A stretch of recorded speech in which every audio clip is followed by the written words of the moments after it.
Hoppers Baseball Test on 95.3 The Farm, 1, 2, 1, 2. WHOP HD2 Hopkinsville, and online at 953thefarm.com.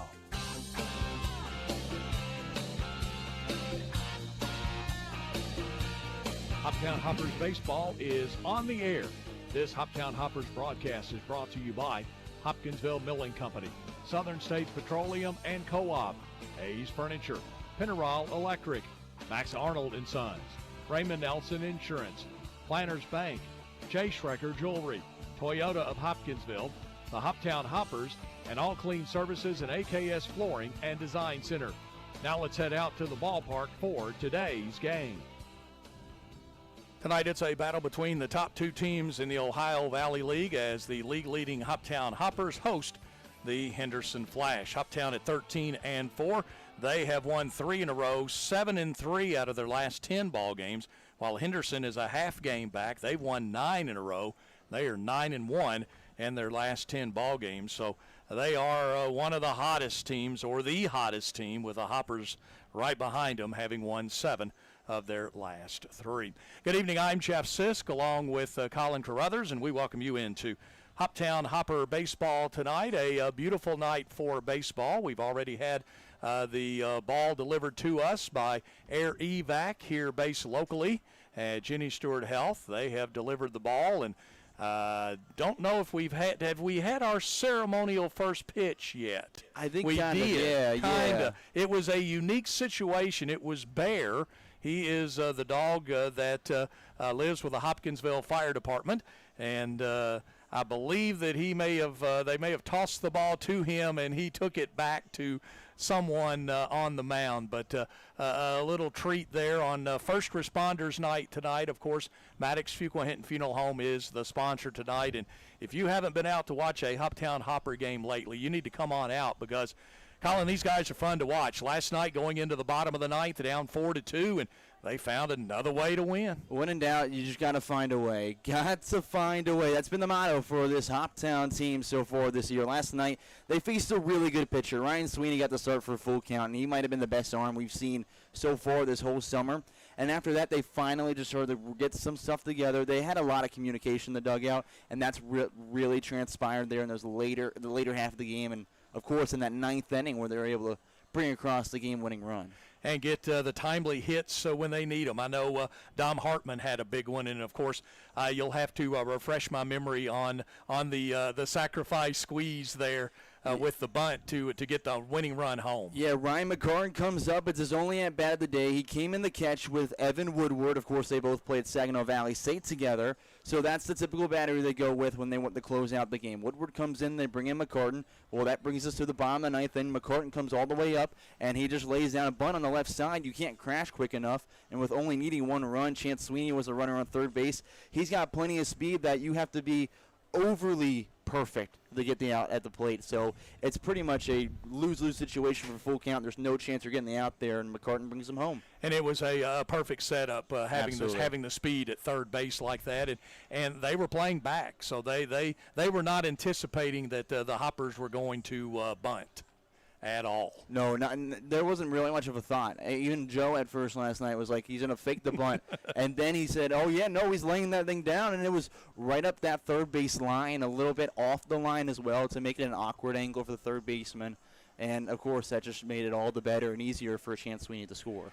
Earlier today, I should say, we had an opportunity to talk with head coach Chris Benny, and we'll share those comments with you coming up after the break. Our Dugout Show is brought to you by the Barbecue Shack, offering catering and custom cooking. Visit them Wednesday and Thursdays from 10 a.m. until 5:30 p.m., Fridays from 10 a.m. until 6, and then on Saturday from 10 a.m. until 3. They're located at 4687 Pembroke Road in Hopkinsville. Back with the coach's comments right after this. You're listening to Hoptown Hopper Baseball, presented by Chick-fil-A.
your home for country's greatest hits. Chris Benny joins us on our pregame show tonight from Tiger Field as the Hoptown Hoppers get set to take on the hottest team in the league. They've won 9 in a row in the Henderson Flash, but we'll talk about that game in just a minute. Coach, last night had to come from behind once again and got the 5-4 win. Kind of talk about that 9th inning. Yeah, I mean, we had guys on, it seemed like pretty much every inning, just couldn't get the hits and get the jobs done to get them in. Well, come up to the 9th and get 2 early walks, and we're able to kind of complete the task there. So really exciting stuff. Yeah. Of course, going into the 8th, a 3-2 lead for them. They do get the 1 home run to make it 4-2. But again, your pitching kind of shut them down after that, and got you in a position where in this league you can score some runs and win the ball game. Yeah, absolutely. I thought we did a good job. Brady had a good start out of him, and then Miles came in, threw it well. We just kind of had one little defensive miscue and just kind of doing a little too much. Got to play at third and then try to get a play over to first and threw it away, and then they were able to back it up with a double behind it and put some runs on. Your ball club's in first place, a half a game ahead of Henderson. You're 7-3 out of the last 10, but these guys are 9-1. Talk about that 9-game win streak for them and what you've seen out of Henderson. Yeah, I mean, Henderson's always a good team. JD's a good coach over there, so really a lot of respect for those guys. We've, last 4 years had really good ball games with Henderson, so excited for another really good one tonight. And you're going to go with Gage Montez tonight, a local product on the mound. Talk about what he brings to the mound. Yeah, I mean, I think it's just a competitiveness, right? Right-handed kid, just fresh out of high school. Every time he's towed the rubber for us this year, he's really thrown the ball well. I think just north of a 1 ERA, so throws strikes and competes and gets guys out. Coach, best of luck tonight. Appreciate it. Thank you. All right, that's Chris Benny, head coach of the Hoptown Hoppers. We'll have more after this. You're listening to Hoptown Hopper Baseball, presented by Chick-fil-A.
.3 The Farm. Back at Tiger Field as we're about set. Once the umpires arrive, we'll have the meeting with the coaches. Then we will announce the players, and we'll get this game underway tonight as the Hoptown Hoppers get set to take on the Henderson Flash. Great weather for tonight. It's overcast, but that's good. There's a nice breeze here at the ballpark as well. Rain is scheduled to come in hopefully well after this game has been completed later on tonight and overnight. But we need to check our game time weather, and we appreciate Charlie Henderson for his support of the Hoptown Hoppers this year. Our check of the game time weather brought to you by Charlie Henderson, State Farm Insurance on the Boulevard in Hopkinsville. Here's your WHOP Weather Center forecast. Chance of thunderstorms tonight, otherwise partly cloudy skies. Lows level off around 71, winds out of the south 8 to 15 miles an hour.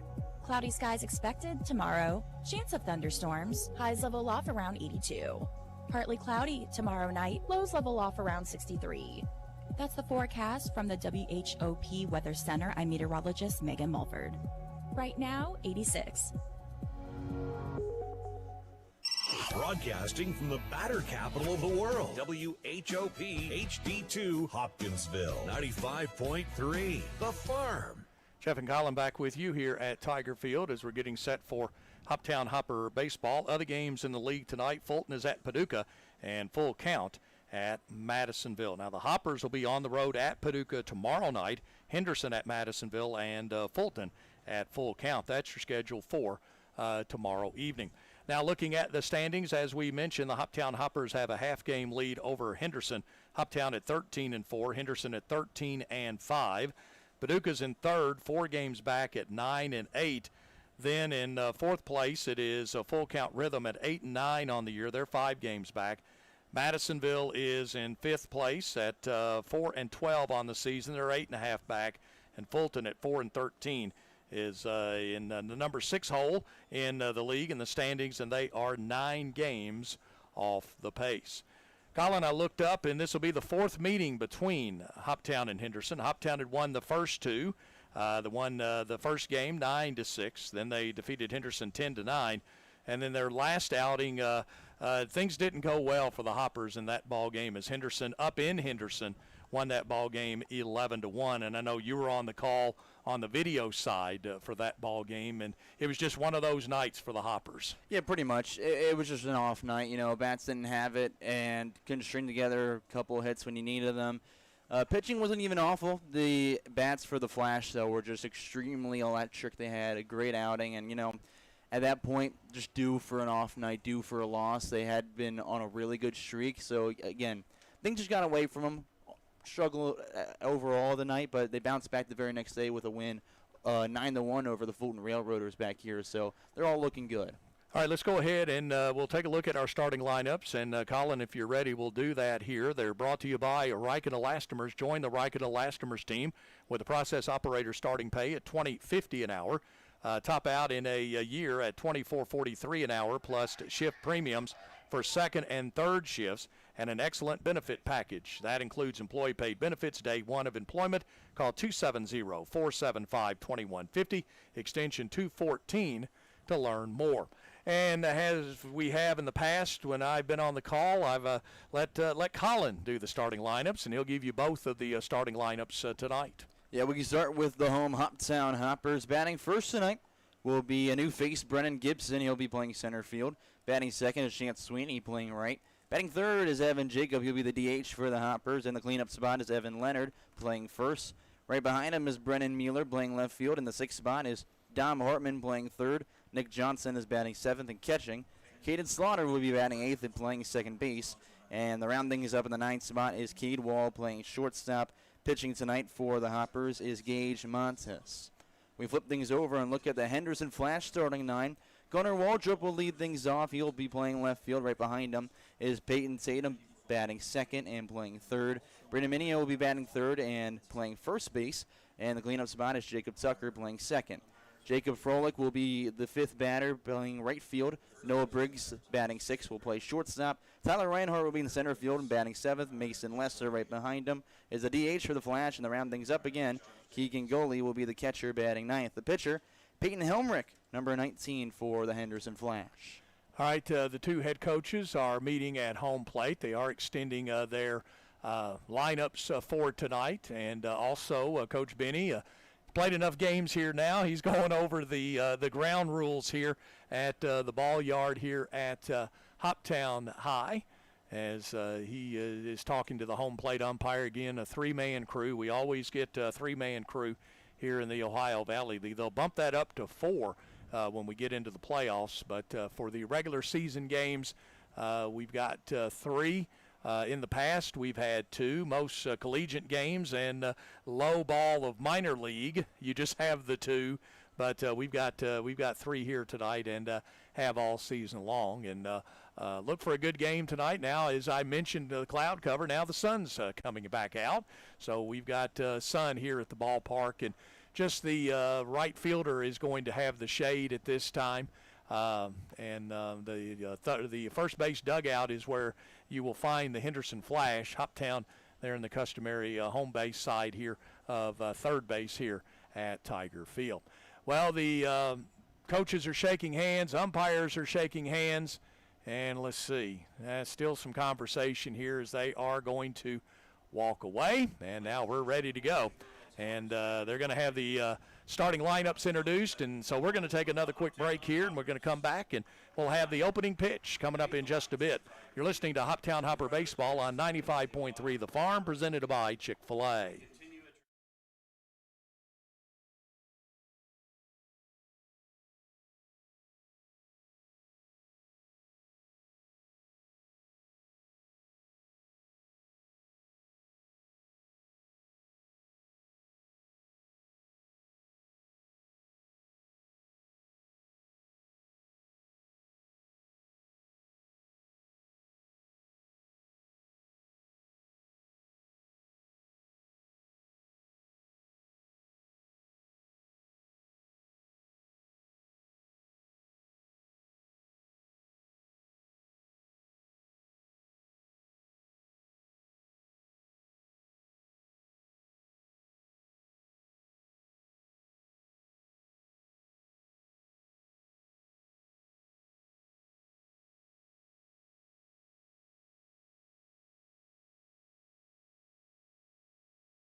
Point 3, The Farm.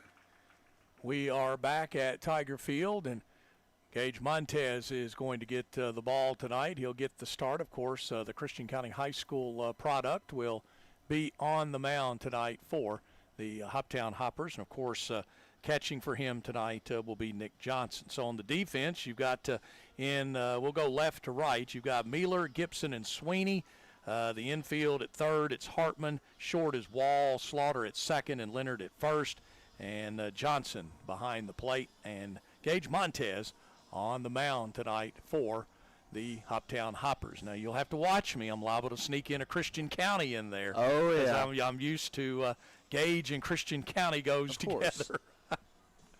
But he's going to be on the mound tonight for the Hoppers. And a little bit different lineup tonight for the Hoptown Hoppers as far as batting and the players that we're seeing in different positions on the field. Kind of giving some of the players a break tonight. Back-to-back home games. That hadn't happened but maybe once or twice this year. Yeah, say it's been forever since they've had back-to-back home games. It is a definitely different look, not only just defensively but also just the 1 through 9. We went through it a bit earlier, but you see Dom Hartman move down there in the 6th spot, and he had a good night. Just trying to see some different looks, see how it works against the second-ranked team in the OVL right now. And they're hot, too, coming in. They've won 9 out of their last 10 ball games.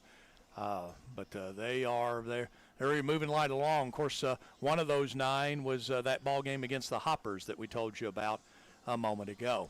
Going to get this one started a little later than the scheduled start time, but had a lot of different ceremonies and things like that going on here before the ball game. If you weren't here and weren't listening at the time, Air Evac, they deliver the game ball here tonight at the ball field, and we had Bear, the dog for the Hopkinsville Fire Department, had the first pitch tonight. Of course, tonight is First Responders Night here at the ballpark. And, of course, it is sponsored by Kevin and the great folks at Maddox Fuqua Hinton Funeral Home. Well, here we go.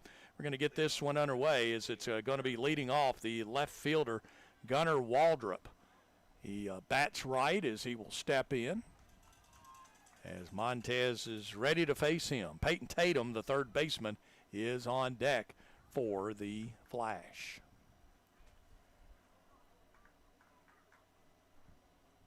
Here's the first pitch of the ball game, and it is a strike. Inside portion of the plate for strike one, and our first pitch at 6:09.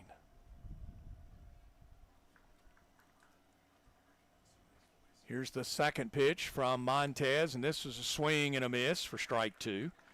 So Montez out ahead of the batter. It's now 0-2. It'd be really important to get a first out here to begin with Waldrop, because that 1-3 for the Flash is one of the most dramatic punches in the entire Ohio Valley League. Here's the pitch from Montez. It's high for a ball. Waldrop did a good job of letting off of that one. You go Waldrop, Tatum, and Minio. It's really hard to get those guys out, so you can sit them down. You're sitting in a good spot to begin this game. Here's one fouled over the first base side, over the dugout.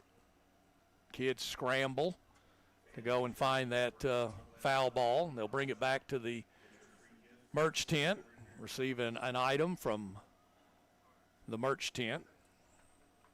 1-2 the count. Here's one hit to the shortstop. He'll scoop it up over to first. It's high, and he did not get the tag on in time, so he's going to be safe. And I would imagine that would be a throwing error on the shortstop there because it was a little high. Yeah, I'd agree with that. That's going to go down as an E6.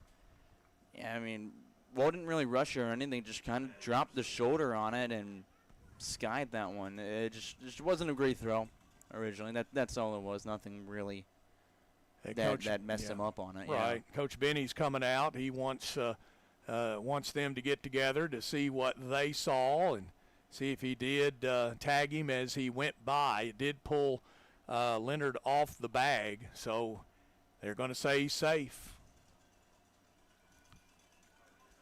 Very rarely do they turn those over unless it's just something that's very, very obvious. I think the only time we've really seen it, ironically enough, was the first time we went up to Henderson, and there was a few calls that turned over in favor for Henderson. So that's, I think, the one time we've seen it, though. Peyton Tatum is the batter, the third baseman. He fouls this one. And the runner was going on the pitch. Or did he get away from the catcher? I guess it did, because he's going to stay at second base, so it did get away from the catcher. I think the Flash coming in this game got to be very, very hungry. I was saying last night that when full count lost, the only people nearly as frustrated as full count is the folks up in Henderson, because you win 8 straight games and you're still only half a game behind first place. They've been gunning for it. You look all over their social media pages, all they can talk about. So they definitely are dying for a win here tonight. And that would move them into first place. Absolutely. And move Hoptown into second. Going to be a battle along the way between these two ball clubs. And for the entire league as we go towards the midway point of the season. Here's the pitch from Montez, and it's going to go back to the fence. And the runner is going to take third on the throw.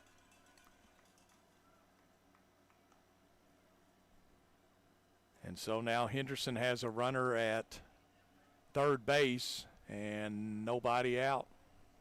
Not a lineup you can really afford that against. I mean, again, Peyton Tatum at the plate was 2 for 4 last time against the Hoppers, including a triple in the very first inning that brought Gunnar Waldrop home. It's scary right now. They're probably looking to get in a run right now. 1-1 the count. Here's the pitch, and it is a strike. So now the count is 1-2. Ball and 2 strikes.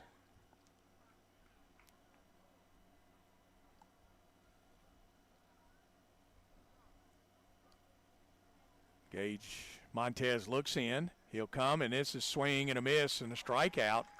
First out of the inning. It's a strikeout for Peyton Tatum, and Braden Minio, the first baseman, will come to the plate.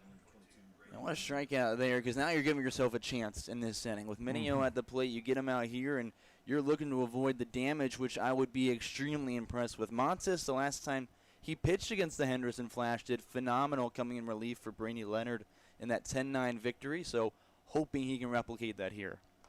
Pitch is outside for a ball. I want to say he only gave up one run against the Henderson Flash. It was his last inning of work in a solo home run, the dead center field. Outside of that, he was lights out. Here's the pitch from Montez. This one's going to be foul back and out of play. This is over the third base dugout. So now the count is 1-1. 1 ball, 1 strike to Braden Minio.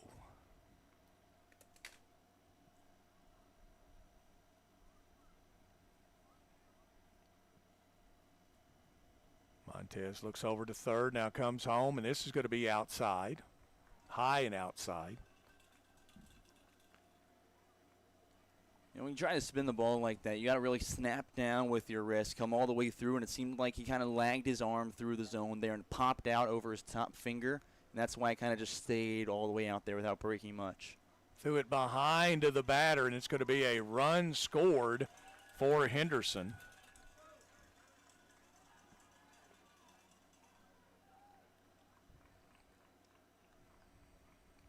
And the count's going to be 3 balls and a strike, and those are the ones that come and bite you. You didn't give up a hit or a walk to move him over. It was a pass ball and 2 wild pitches. And if with that one, he just overcorrected and over-rotated on the fastball and just whipped it around too quickly. Here's the pitch. This is foul back. Hard off the backstop. Goes all the way to the umpire at third. Full count now. Ball's going to be, count is 3 balls, 2 strikes, 1 out. Nobody on base. Jacob Tucker is on deck. Here's the pitch, and this one's going to be popped up. Left fielder comes in, and he's underneath it, makes the play for the out. That is Mealer, and there are 2 outs here in the inning.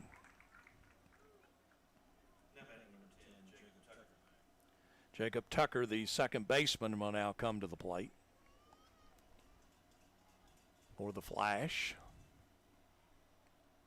He is a right-handed batter as he steps into the box. Here's the pitch, and it's a ball. 1-0 the count. Again, a beautiful night for baseball tonight. Sun is actually out here at the ballpark, and again, another one that gets away from the catcher. I think he's got to be out for Father's Day. Got the sun out at the baseball field. I'm telling you. Nothing better for Father's Day. Nope.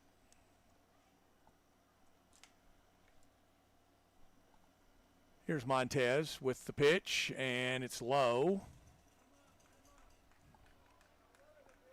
So now it's going to be a 3-0 count. The difference already, I know it's still early, but Montez last time he pitched against the Flash went right after people. This time it seems like he's kind of just being overly careful with his pitches. And the batter Tucker was taking all the way, and 9.5 times out of 10, that'll be called a strike. All you got to do is throw it over the plate. So he was taking the whole time. And here's one hit, shortstop with it. Wall will throw over, makes the good throw this time for the out. So in the inning, there were no hits. No hits in the inning, but 1 run was scored. There was 1 error, and nobody left on base. We go to the Hoppers half of the first as we check the Michael Venable State Farm Insurance scoreboard. Henderson 1, Hoptown nothing. Back after this. You're listening to Hopper Baseball presented by Chick-fil-A.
95.3 The Farm. Playing country favorites for Hopkinsville, Oak Grove, and Fort Campbell. We go to the Hoppers half of the first. They find themselves down 1-0, but Colin, doesn't really matter. This team, by the end of the game, if they can, they try to find a way to win. I mean, again, it feels like at times that this team is, just going through, seeing some pitches, and finally get to that 5th, 6th inning, and they decide, hey, I want to get on base now, and I want to get some hits, and they start bringing them around, and that's when they start to collect their runs. So even if things go a little wonky at the beginning, never count out this squad. Pitching tonight for Henderson, starting the ball game, is Peyton Helmerich, as he wears number 19, and he will be on the mound tonight for the Henderson Flash. Leading off for Hoptown is going to be the center fielder, Brendan Gibson. That's right. Pitcher looking in, taking his time. Didn't like that one. Now he's set to go. Here's the pitch, and this one's foul. Down the third base side. And the count is 0-1.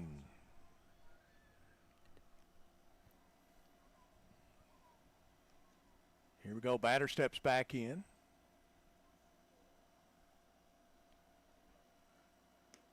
Pitch is outside for a ball, so it's 1-1. Again, this is Gibson's first appearance this summer. Just arrived with the team today, joining them. He played at Freed Hardman before this. Pitch is high for ball 2, so 2-1 the count. I promise you there are fans in the stands and around the backstop, but it's a kind of a quiet crowd so far tonight. Here's the pitch, and it's ball 3. 3-1 now the count. That was high and tight. And you're not wrong. It is a good crowd, but you expect maybe a little bit more energy with the gusto this game's got. 1v2, a half game of separation. I don't know. Here we go with the pitch, and it's going to be ball 4. So he walks the leadoff batter, and Chance Sweeney will come to the plate now for the Hoppers. And that's a good way to start. Get your leadoff batter on base. And Sweeney's going to want to have a good night here after going 0 for 4 last night. He reached on a walk and, of course, came in as the game-winning run off of Ryan McCartan's sacrifice bunt. Didn't really count as a sacrifice. He got on still, but brought in Sweeney. Sweeney fouls one down the third base side. Left-handed batter.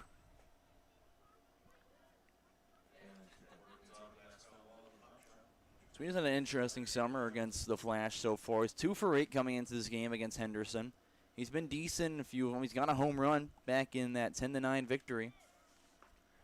They'll throw down as the runner's going to steal the bag, and now he's going to be able to go over to third on the throwing error on the catcher. And that's going to bring Gibson all the way around to third. He took second on the throw, and then the throw went into center field, and he was able to get to third. And this bottom half of the inning looks very similar to the top half to this point.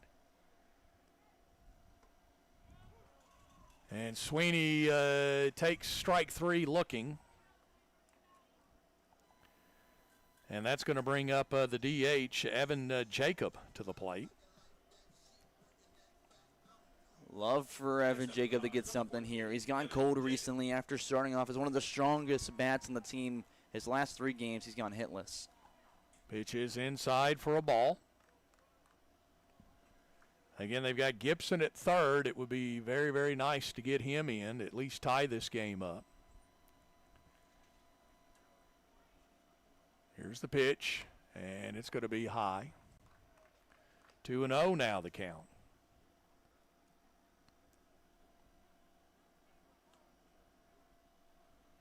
Pork chops on the menu tonight, by the way, the concession stand, if you're coming out to the game. Pitch is high for ball 3, so 3-0 now the count. I don't know many places that'll serve pork chops in a concession stand in a game. That's pretty impressive. Yeah. I'll give them credit for that. They do something a little different each night. They do chicken. They always have their hamburgers and cheeseburgers, hot dogs. Can't have ballpark food without a hot dog. You gotta have the basics. Yeah, popcorn, nachos and cheese. Have French fries here. I think cheese sticks as well.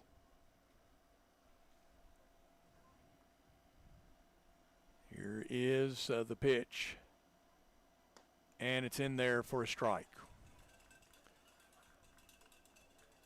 3-1 now the count to Jacob. First baseman Leonard is on deck. Here's the pitch, and this one's going to be hit into center field. Is it going to get over? It's going to be deep enough to score the runner. And the RBI on the sac fly to center. And the Hoppers have tied this ball game up.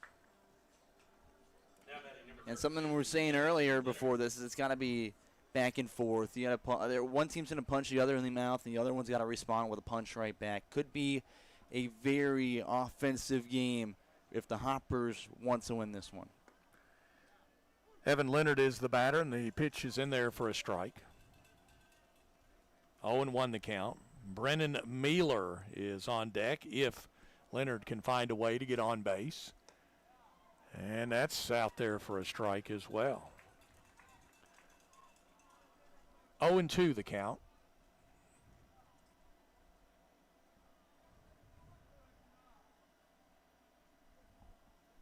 Here's the pitch, and a swing and a miss.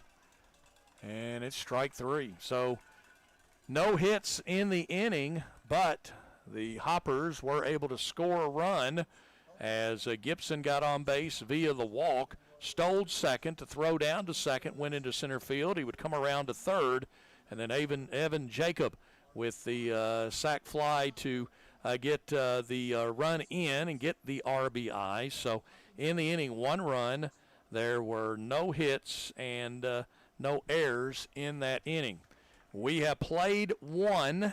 And our score as we check the Michael Venable State Farm Insurance scoreboard, it's Hoptown 1, Henderson 1. Back after this on 95.3 The Farm.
.3 The Farm, playing country favorites for Hopkinsville and Crofton. The Farm.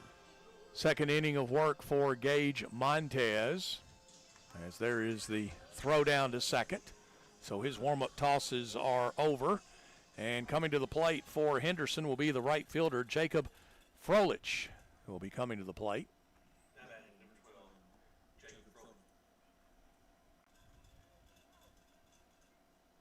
He bats left in the lineup. And here is the pitch from Montez. And it is high and right about the lettering. 1-0 the count now. 1-1 our score.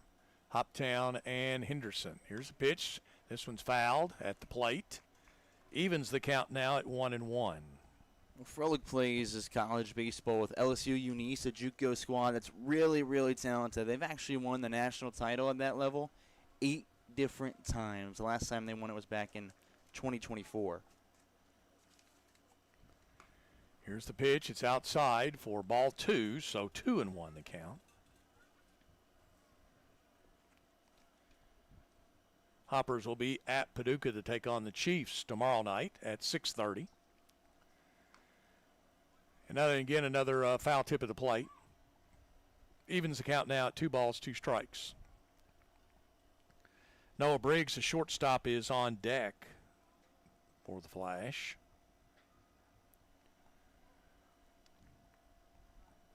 Pitch is outside for ball 3. So 3-2 the count now. 3 balls, 2 strikes.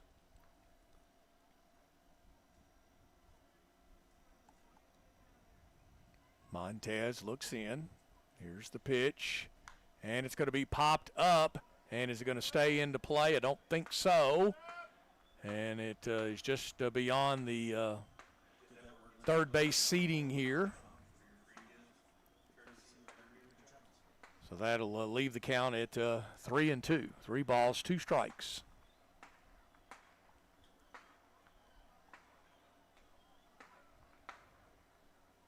Here's the pitch from Montez, and this one again is going to be foul back, basically in the same area.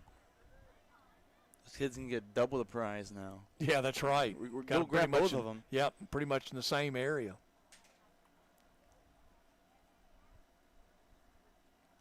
Montez to the plate, and here is one foul down the right field side. Going to go into the Henderson bullpen. This will make you reminisce on last night's game where, it was a pitcher's duel, but it got dragged out because every at-bat they kept fouling things off with 2 strikes and staying alive. And here is one hit. This is going to be a base hit in the gap, and the right fielder comes over. Going to hold him to a single.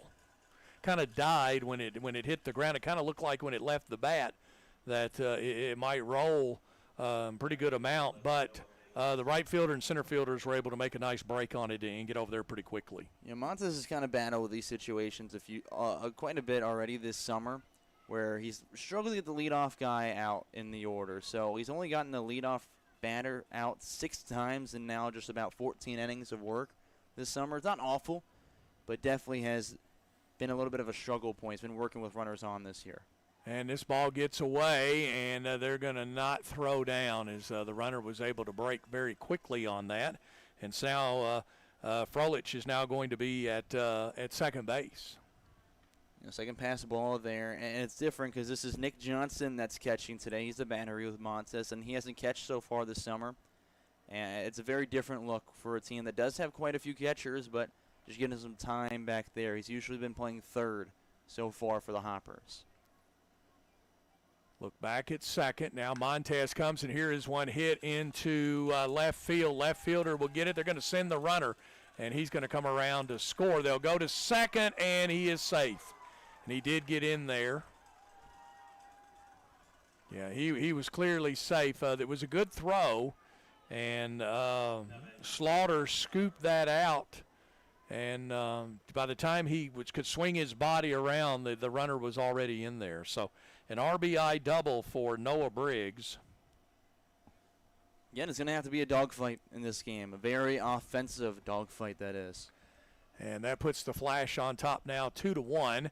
A swing and a miss by the batter. This is Tyler Reinhardt, the center fielder. Where's number 21? And Montez is ahead of him at 0-1. Here's the pitch, and this one's going to be popped up, but it's going to go out of play. Not quite sure where that one landed, but nonetheless, it's a foul. A plastic bag has made its way onto the field. A Hopper retrieves that. That a baby Knowles. So I was getting ready to say that looked like Knowles that got that. Had him on the radio Friday morning, did a great job. Finding out a little bit about him and talk about his time here with the Hoppers. 0-2 the count now to Reinhardt. The pitch, and this is going to be popped up. It's on the infield. Who's got it? It looks like it's going to be the second baseman coming in to make the play. That is a Slaughter for out number 1. That wasn't needed out there. You're battling a guy who's got a sub-250 batting average. You're going into the bottom portion of the order, and Reinhardt, that being, has the team leading 21 strikeouts. So you're now facing a guy with a sub-200 batting average. So that puts you in a good position to try to keep the damage minimal in this inning. Mason Lester, the DH, is now the batter. Another lefty coming to the plate for Henderson. They have a runner at second. That is going to be Briggs. Here's the pitch. And it's going to be outside for a ball. 1-0 the count.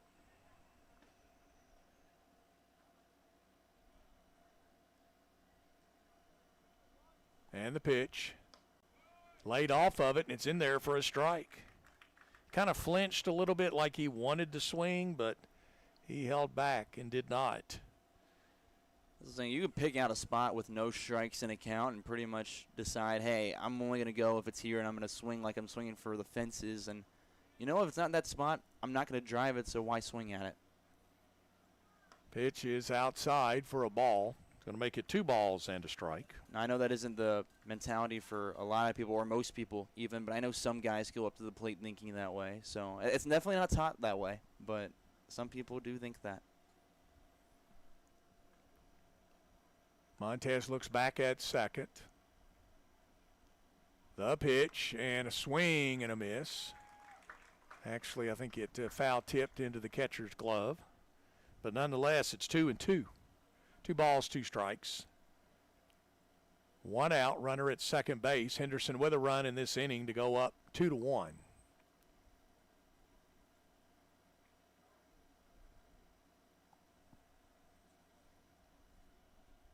Here is the pitch, and it's in there for a strike. That curveball got him, froze him. The backwards K got him looking, and that is going to be the second out here in the inning. And Keegan Gully will now be the batter. I expect Montez to sit on that pitch quite a bit. It was a beautiful curveball, near 12-6, not exactly, but pretty near. And, yeah, that had a lot of drop off the table. That sort of near above the helmet before breaking down. Pitch is in there for a strike to the righty, Gully, the catcher. And the count's 0-1.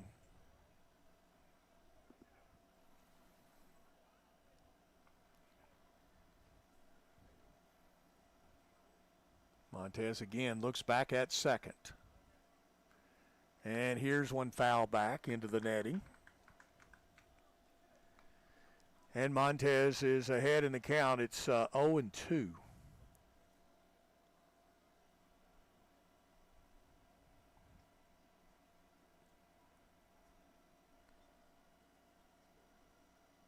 Here is the pitch from Montez, and a swing and a miss. Struck him out.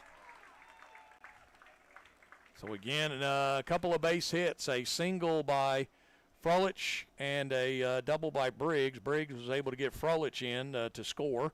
So in the inning, there was 1 run, there were 2 hits, no errors, and 1 left on base. We go to the bottom of the second inning of play as we check the Michael Venable State Farm Insurance scoreboard. It's Henderson 2 and Hoptown 1. Back after this, you're listening to Hopper Baseball on 95.3 The Farm.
.3 The Farm, your home for country's greatest hits.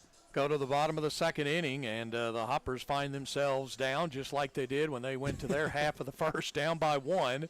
It's 2-1. And it's going to be the, let's see here, it will be the 5, 6, and 7 hitters in the lineup. Brennan Mealer, the left fielder, will lead it off here for the Hoppers in the second inning of play. Let's see if their half of the second mirrors the Henderson half of the second, because their first, they both mirrored each other by the way they scored. If they start doing that, we might be able to predict what happens in the bottom half of these innings throughout the rest of this game based off what Henderson does. What Henderson does, yeah. That'd help you out quite a bit. That'd prepare us well in the booth. There you go. Mealer is set and swings on this one and fouls it back out of play.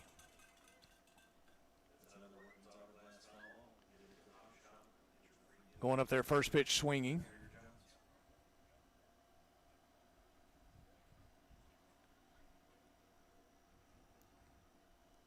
Pitch to Mealer, and this one's going to be foul back and out of play. And he finds himself now in the hole 0-2.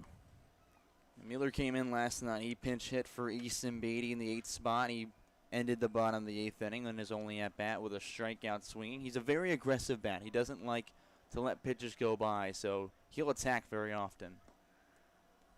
Did he go? Nope, they say he did not, so it's going to be a ball. 1-2.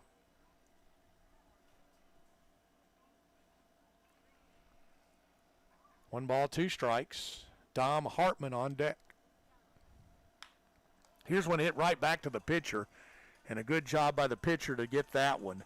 That was pretty much one of those reflex catches, and you could tell, too, that it kind of caught him off guard. He came back so quickly. You know, if you're Mealer right there running up the line, just feels so unlucky. Just why did you have to get it that time? It truly was a reflex when Helmrich goes to see that one's coming right back at him. He kind of just stood up a little bit. You saw his face pull back and looked a little bit shocked in the eyes and just kind of opened his glove and was happy to find it in there.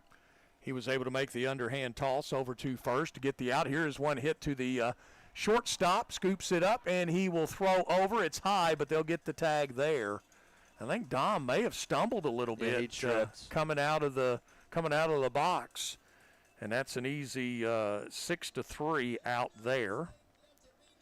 And the catcher is going to be Nick Johnson.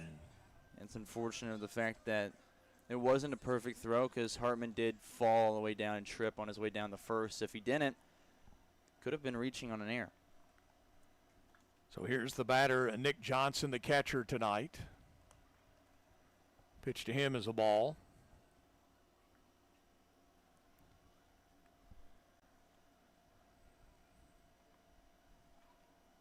Here's the pitch, and it's going to be a strike. That caught the very outside portion of the plate. My vantage point is directly behind the catcher and home plate umpire. And that's going to be a strike as well as it gets across the plate. Oh, Nick Johnson not too pleased. Had to back out a little bit. Is now resetting his mind and probably expanding that strike zone quite a bit at the plate. Yeah, that one looked a little low to me from here. Pitch, and this one's going to be hit into right. Right fielder's going to get underneath it, makes the play for the out, as that is the third out of the inning. So it's a 1-2-3 inning for the Henderson pitcher as the Hoppers go quietly in the bottom of the second. So no runs, no hits, no errors, and nobody left on base.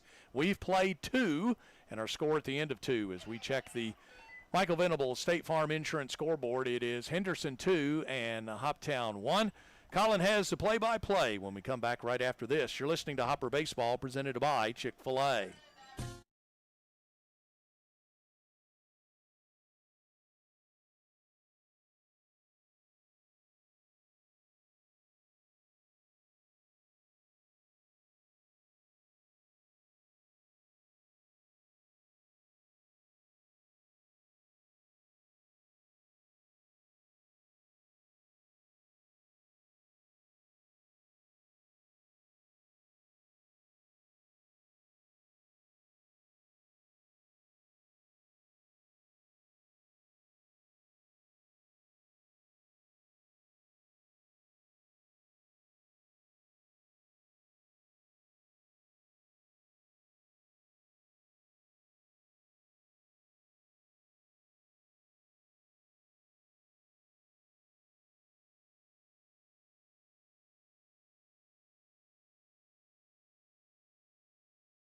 95.3 The Farm. Top of the third here at Tiger Field. The Henderson Flash lead the Hoptown Hoppers 2-1. Join us here in the Chick-fil-A broadcast booth for some OVL action here on Father's Day. Good crowd in attendance. Seeing a lot of Father's Day shirts. I look down, you see a few people wearing, Best Dad shirts. I know Chris Benny's got his Best Dad shirt on right now with his two daughters pictured on the front. So everyone's celebrating, and there's no better place to be than the ballpark. Henderson Flash will see 1, 2, 3 due up in the order as Gage Montez is still the pitcher for the Hoppers out on the mound. In 2 innings of work so far for him, Montez has given up 2 runs on 2 hits and 3 strikeouts. Has yet to walk a guy as he now faces Gunnar Waldrop to lead things off. Waldrop reached in his first appearance of the day. He reached on an errant throw from the shortstop Cade Wall, came all the way around and scored after a pass ball and a pair of wild pitches. Righty on a righty matchup as Montez delivers through the windup, and there's a ground ball over the wall again. The shortstop, he'll scoop it up and flip it over the first in time for out number 1. So Wall recovers and gets him out in that attempt, and Peyton Tatum is the next batter in the order after the 1 pitch, 1 out. Now Tatum struck out swinging last time he was up. He's a really strong bat. They'll follow up Gunnar Waldrop. If you're getting one on, you're probably getting the other in at one point or another in the same inning because Minio is the man on deck. And if Waldrop's not getting on and Tatum is, Minio can bring him around. First pitch swing and tipped backwards for strike 1. Tatum comes into the game with a team-high 408 batting average. He also leads this team with an .837 slugging percentage, 6 home runs, 17 RBIs, as well as 18 runs. Keep track of all of that, can't you? The 0-1 delivery from Montez is up high for ball 1. So looking at Montez' delivery, his selection of pitches, wouldn't be shocked if he can try to get to that 1-2 so we can go back to that curveball that had a punch out earlier in this one. Montez again through the windup. Pitch to the lefty Tatum, and it's in there for a breaking ball, strike 2. 1-2 now the count to the Grapevine, Texas native in the box, standing 5'10" on the left-handed side. Montez again. The 1-2 delivery, and misses the corner, release side. 2-2 is the count.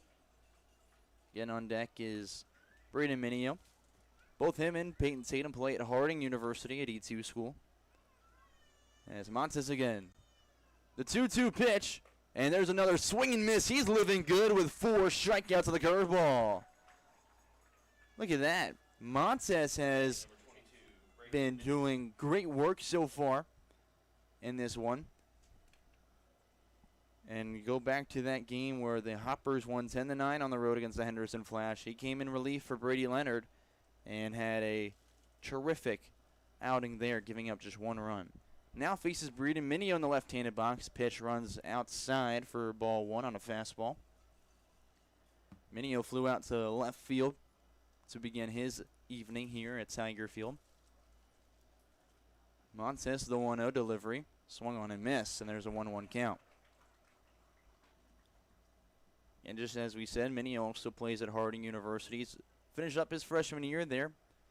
Stands 6'2" in the left-handed box. The 1-1 pitch from Montez to the plate. It's eye high. Started to go around and held up in time. Count 2 balls and 1 strike. Check down with our third base umpire in this one, John Higdon. Home plate umpire Josh Davis. Chad Crutcher is our first base umpire in this one. Looking at our crew. 2 balls, 1 strike as Montez sets and now readies to deliver. Deals the 2-1. Minio leaves it high, and there's a 3-1 count to the freshman. Minio enters the game with a .315 batting average, an on-base percentage just shy of 500 at .456. Gets on a good clip. The 3-1, swinging, missing again on a curveball, and there's a 3-2 count. I love that he went to it behind in the count, and now has worked himself 1 pitch away from going 3 up, 3 down for the first time this game. The 3-2 delivery, Montez fires, and this one's popped up on the left side of the infield in foul territory. Third baseman Dom Hartman is underneath it. And 3 up, 3 down go the Henderson Flash. We checked the Michael Venable State Farm scoreboard after a strikeout, and no one got on. The Henderson Flash still lead your Hoppers 2-1. We'll be right back with more Hoppers baseball on 95.3 The Farm.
The Farm. Bottom of the third here at Tiger Field in Hopkinsville, Kentucky. 2-1 lead for the visiting Henderson Flash against your Hoptown Hoppers. Helmrich, still the pitcher out there for the gray and blue, I guess they're going with today. And the Hoppers will see Caden Slaughter in the 8th spot to lead things off with Cade Wall on deck. And then top of the order with Brennan Gibson in the hole. Again, last time we were up in Henderson, the Flash sported an all-blue look, literally the hat, jersey, and pants, straight blue. And now they've got an awkward gray look. First pitch, swinging and fouled backwards to the max stop from Slaughter for strike one. He's up for the first time today, playing second. Did not play last night, but did play last time against the Flash, where he went 1 for 2 as one of only 4 hits in that entire game, where they were run ruled in 7 innings, 11-1. 0-1 delivery inside, and Slaughter gets a piece of it, fouls it backwards. 0-2 is the count. That one hit last time is the only hit he's gotten this summer against the Flash. He's 1 for 8 in total against Henderson with a 1.79 batting average.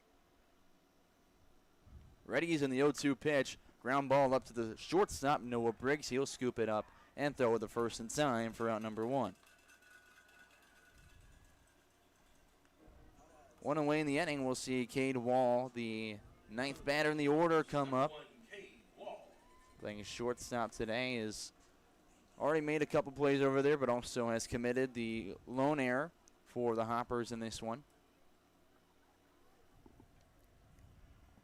First pitch you'll see from the righty, Helmrich, is swung on, and a blast over to the third baseman. He will grab it, and the hot corner continues to pay off. Peyton Tatum with the second out of the inning. Quickly 2 up, 2 down after the Hoppers in the second inning went 3 up, 3 down. They saw 4 batters come up in the first inning when they brought up their first run and only run of the game, that being Brennan Gibson, the batter now at the dish.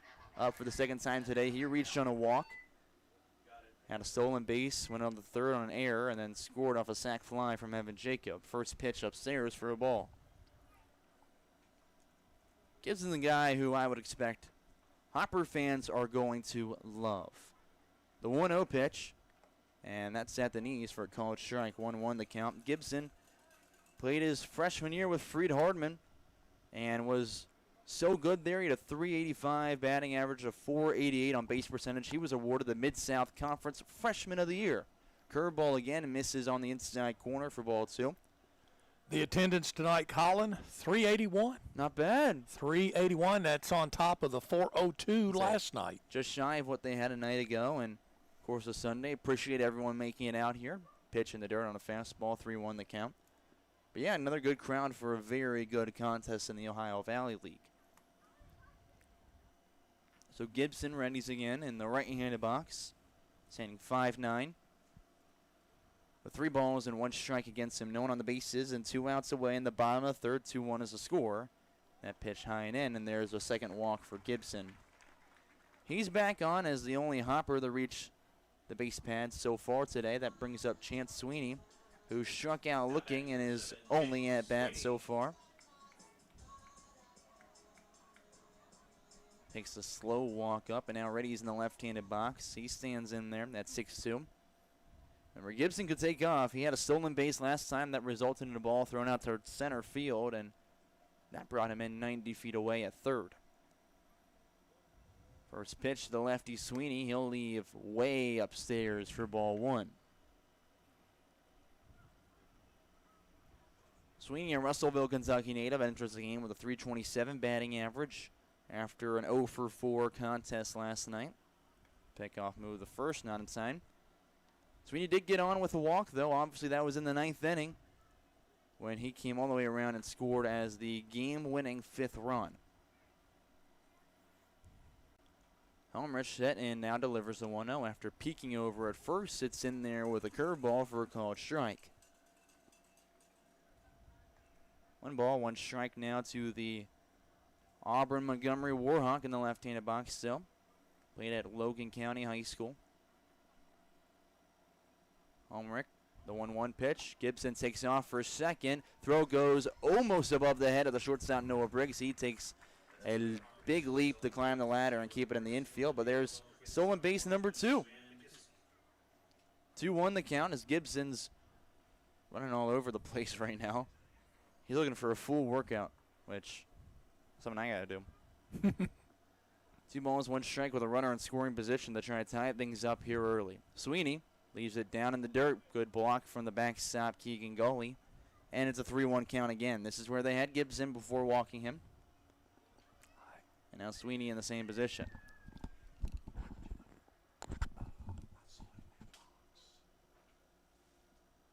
Now Reddy's again. And Helmrich looks in, accepts the sign. Now set on the rubber. Fires, and it's downstairs. Gets away from the catcher, but Gibson remains put. And there's 2 on after back-to-back free passes.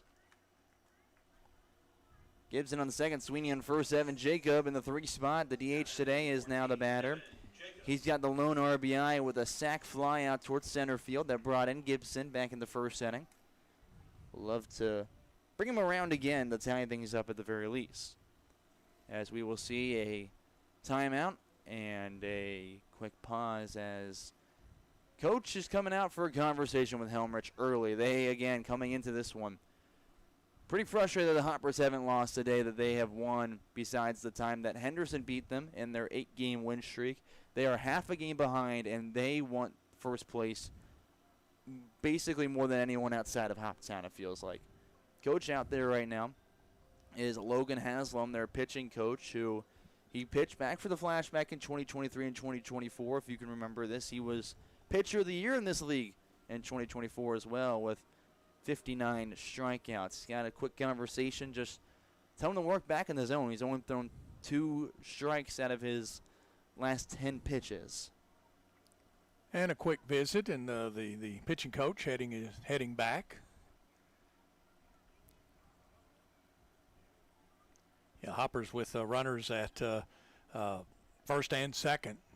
2 outs, though, so need to get something here from Evan Jacob. He readies again in the right-handed box for the first pitch of his second at-bat. Pitch comes in, runs inside for ball 1. Tried a fastball, couldn't get it. Jacob also has a home run against the Flash this year. It was a part of a 3-home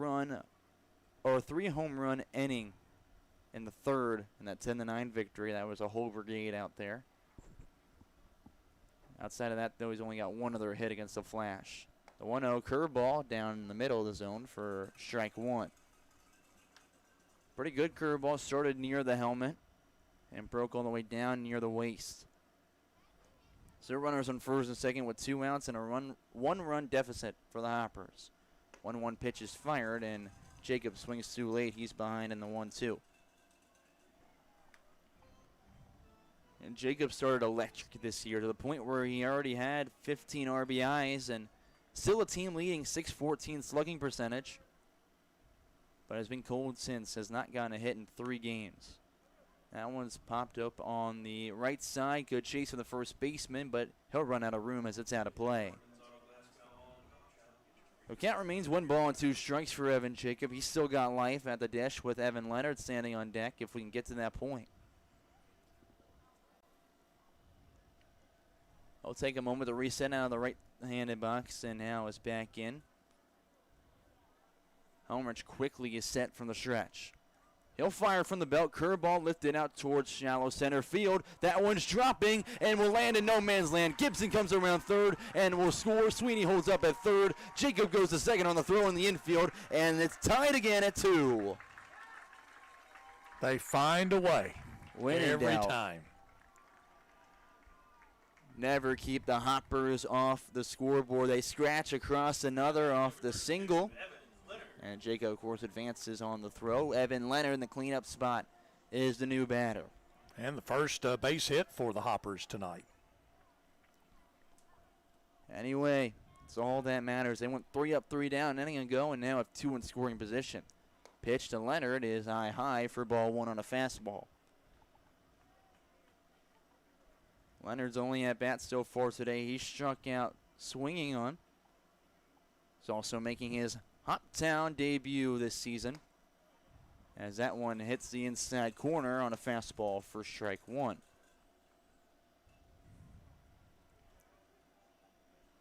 Leonard is a native of Clarksville, Tennessee. Played at Clarksville Academy. Now plays with the Cleveland State Community College Cougars, as he'll lift one over on the right side, and that one is MLB plop fly to right field. Jacob Froelich will catch it, and there's 3 away in the bottom of the 3rd. We check the Michael Venable State Farm scoreboard on 2 walks and 1 hit. 1 run comes across. We're tied at 2 at Tiger Field. Back with more Hoppers baseball after the break. The Hoptown Hoppers and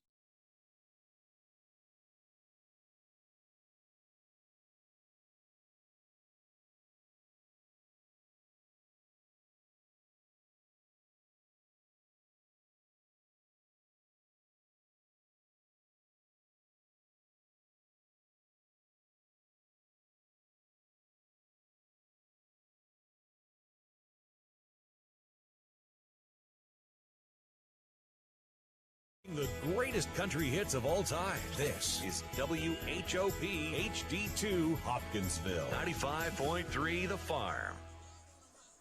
Third of the way through this game, and Tiger Field. Hoppers just tied it up 2-2 after scratching across a run against the Henderson Flash. On the mound is still Gage Montes going in for his 4th inning of work. He went 3 up, 3 down with the first 3 batters in the order. And again, as I say, these are one of the best 1, 2, 3 punches in the OVL, so make quick work of them. It'll be Jacob Tucker to lead things off with Froelich on deck and Noah Briggs in the hole right now for the Flash. So getting ready for action here on not only Father's Day, but First Responders Night. Been a lot of fun. If you weren't here at the top of the show, they had another helicopter come in, land in center field like they did last night. And they brought in the game ball. They had the service dog up there and a couple first responders all around in action for tonight's game. We'll throw down and now be set for the top of the 4th with the 2-2 score. Again, Tucker, the batter, is playing second today. He grounded out to the shortstop, Cade Wall, to end the first inning. 5'10" righty now approaches the box.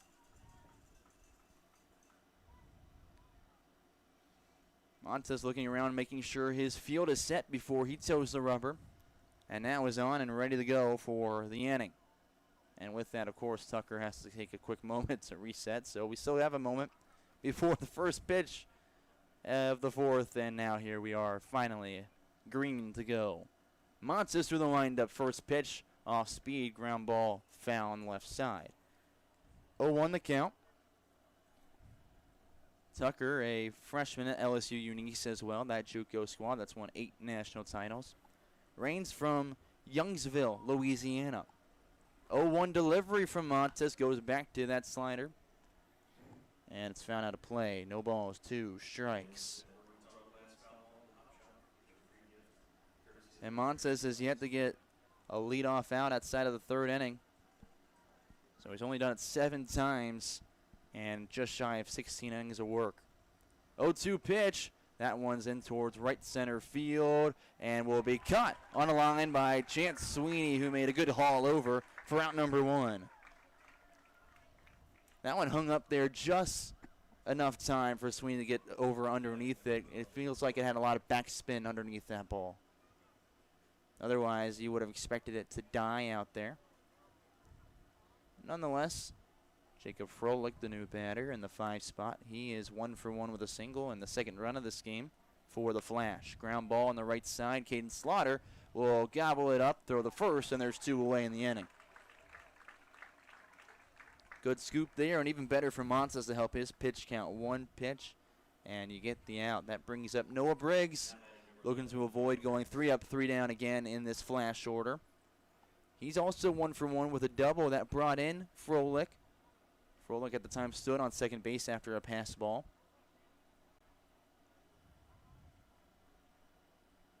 Gage Montes looks in for the sign from his catcher today, Nick Johnson. Readies and works through the windup.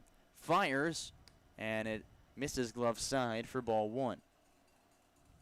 Righty starts off behind in the count. It's been about 50-50 with that this year. He's about 45% of the time throwing a first pitch strike, so nothing too awful, but definitely could love to see that number grow as the summer progresses. 1-0, he fires from the belt. That one's right down the pipe for a called strike, and the count evens. Briggs is another really good bat on this team. He's got a .277 batting average. Has recorded 7 singles, 3 doubles, and 3 home runs so far. Pitch runs outside. 2-1 is the count after that curveball miss. Briggs is 6'2" righty. Righty's up again as Montes works through the windup. He'll fire, and it is just below the knees. I was asked if he went around, and he did, according to our first base umpire. And the count evens 2 strikes. Montes already has 4 Ks on the day, looking to level another one. The 2-2 delivery, and it runs outside with a curveball, and count runs full. Montes has been working very quick, not only just with these banners going up and down, but also just in between every pitch. He's retired 9 consecutive, looking for 10 here. The full count pitch from Montes, and he will just miss the zone. And there's a walk. Didn't miss by much. So there is the first walk of the day for Gage on the mound. That brings up Tyler Reinhardt in the 7th spot with a runner on first and 2 outs. Reinhardt popped out to the second baseman, Caden Slaughter, in his only appearance so far in this game. Reddy's in the right-handed box as Montes pickoff move over the first, and that catches Briggs in a pickle. They'll run him over the second, throw over, and now Cade Wall chasing over all the way to first. He's going to race him, and he'll tag him on the backside for the 3rd out. So even though they brought up the 4th batter to face Gage Montes, they will grab no Briggs out without a pitch coming home. We check the Michael Venable State Farm scoreboard. We're still tied 2-2 as we head to the bottom of the 4th. It's an American drive.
.3 The Farm. Playing country favorites for Hopkinsville, Oak Grove, and Fort Campbell.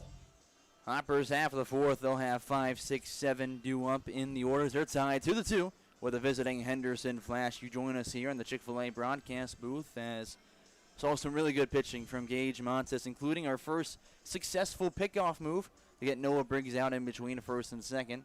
Helmrich is still the pitcher out there for the Flashes. He's throwing his final warm-up pitch. Brendan Mueller will lead things off for the Hoppers. Mueller is 0 for 1 with a ground out. Right back to the pitcher. That's the one where he kind of just flipped his glove open and was just happy to look down and find the ball there. So looking to get a more lucky ball put in play at this portion. And now he's ready in the left-handed box to face the righty, Helmrich. He's set and delivers from the stretch. First pitch is right down Broadway for strike one. Mueller has been, again, good against the Flash this summer. 4 for 8 now after his ground out earlier. So batting .500 against Henderson. The 0-1 delivery, that's down in the dirt, spiked with a fastball. Count evens 1-1. Helmrich, a sophomore, and he's from Louisville, Kentucky, which is pretty nice. He gets to play right at home for Spalding up there. Stands 6'3" on the right side of the rubber. From the belt, he fires, and Mueller lifts one out towards the deep right field. That one's going back and is caught right at the edge of the wall for out number 1.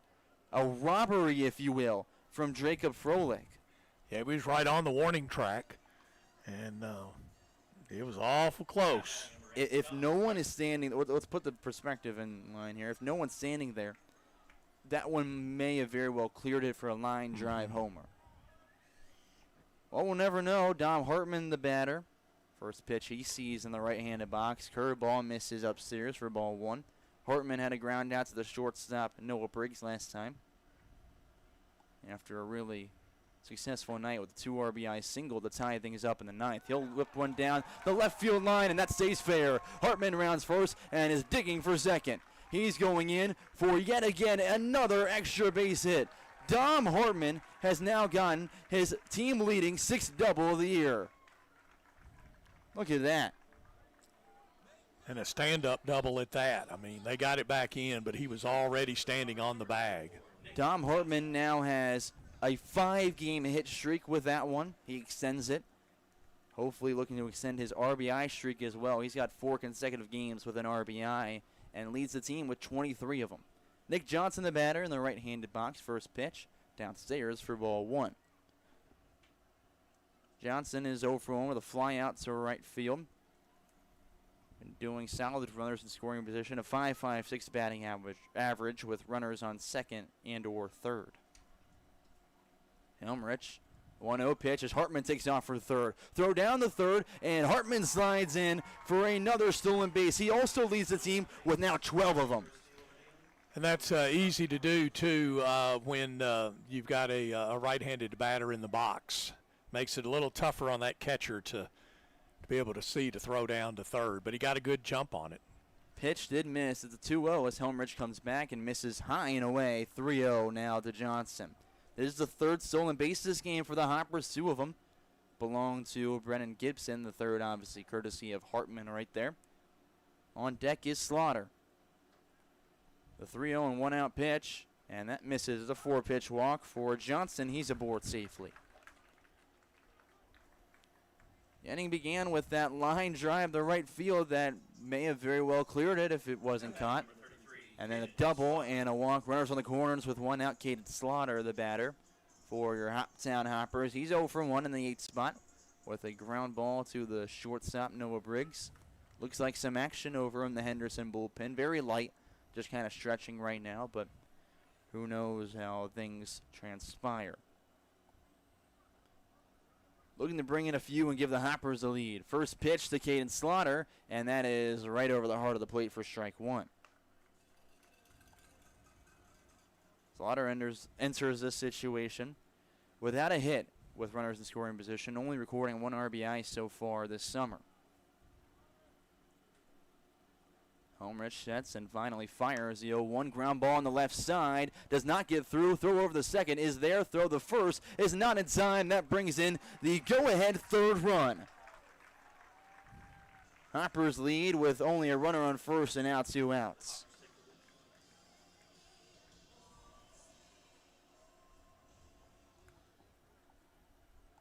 Does officially go down as a fielder's choice for Slaughter as he stands on, and now the batter is Cade Wall in the 9th spot. He's 0 for 1 with a ground out to the third baseman, Peyton Tatum. That's all that matters. You did what you needed to out there. You put the ball in play and get Hartman the score. Curveball in the zone in the corner for strike one. And the Hoppers had their first lead of the night now at 3-2. Things we love to see here on 95.3. That's right. 0-1 pitch for Cade Wall is right below the knees with a fastball for ball one. Count evens at 1 apiece with 2 outs in the inning. On deck is Brennan Gibson.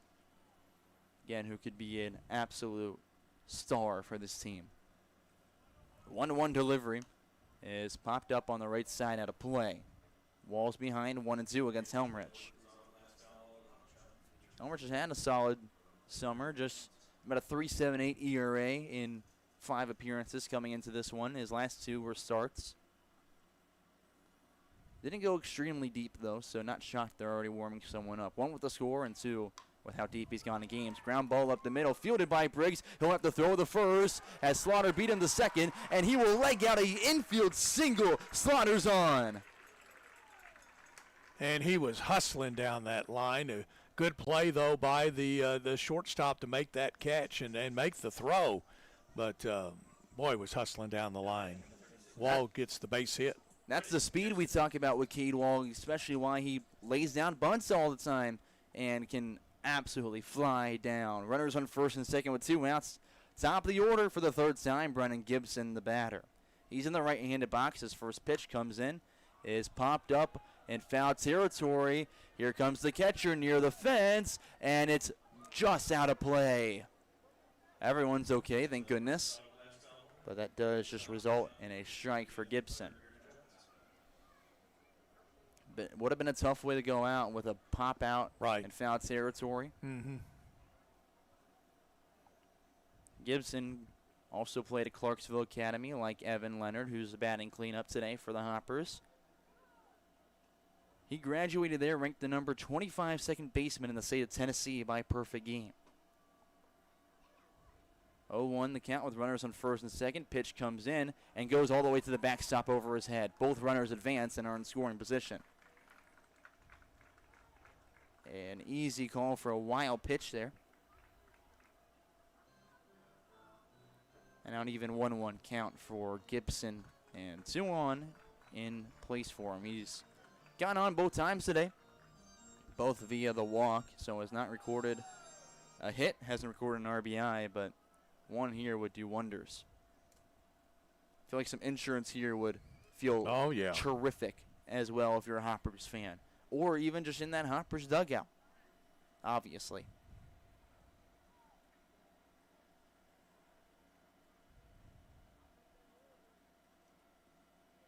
Count 1-1 as Helmrich comes back to the plate, and he runs one outside for ball 2. He tried the fastball again on the corner. Over-rotated glove side. He's behind the Gibson, who's been batting ahead in the counts all evening long so far.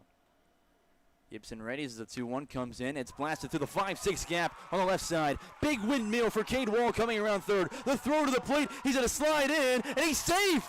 Wall's going to score. It's 5-2 as Gibson moves in the scoring position on second. Get a job done, sir. And got those 2 runs you were talking about. Now the Hoppers have opened up a 3-run lead at 5-2.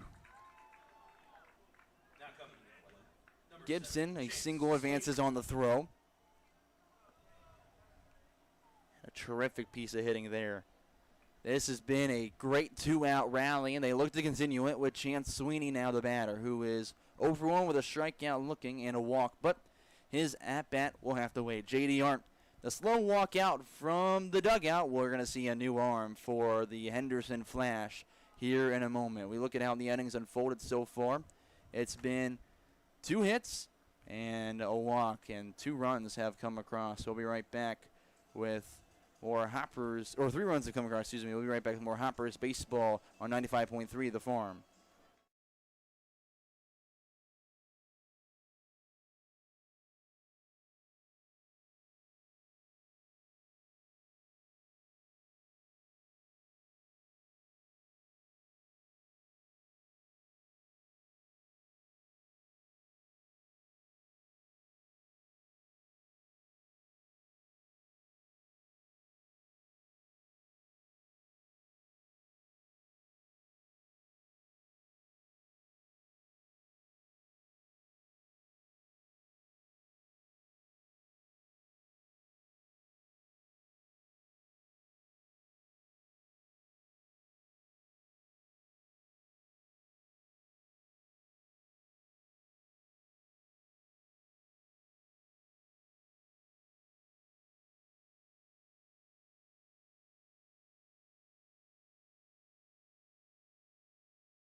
Okay, let's go ahead and Looking for a personal way.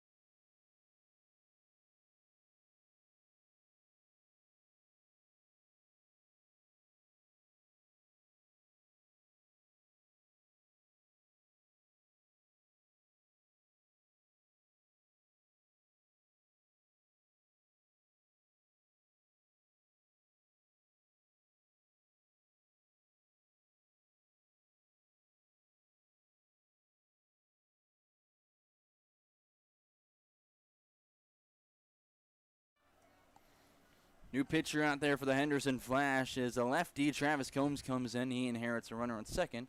And 2 outs to face Chance Sweeney at the plate. First pitch for the lefty-lefty matchup. Out towards right field. It's in foul territory and rushing towards the wall and out of play past the Henderson bullpen for a long strike. Again, new pitcher. Travis Combs, the lefty out of Danville Area Community College. He's gone 4 1/3 so far for the Flash this summer.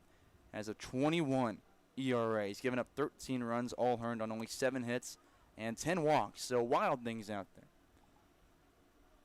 there. 1 pitch. Chance Sweeney will leave below the knees. A close miss, but there's ball 1. Tried the fastball low.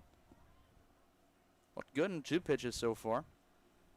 He does also have 7 strikeouts this summer on, again, only 4 1/3 innings pitched.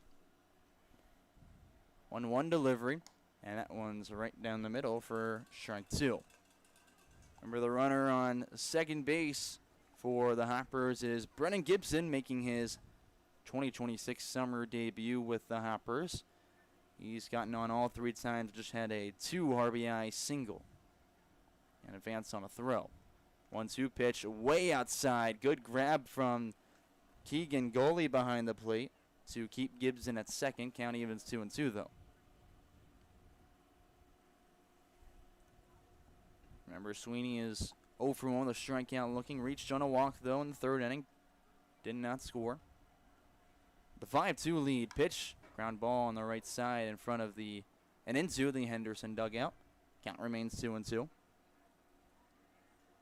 On deck is Evan Jacob, who's also 1 for 1 with a sac fly.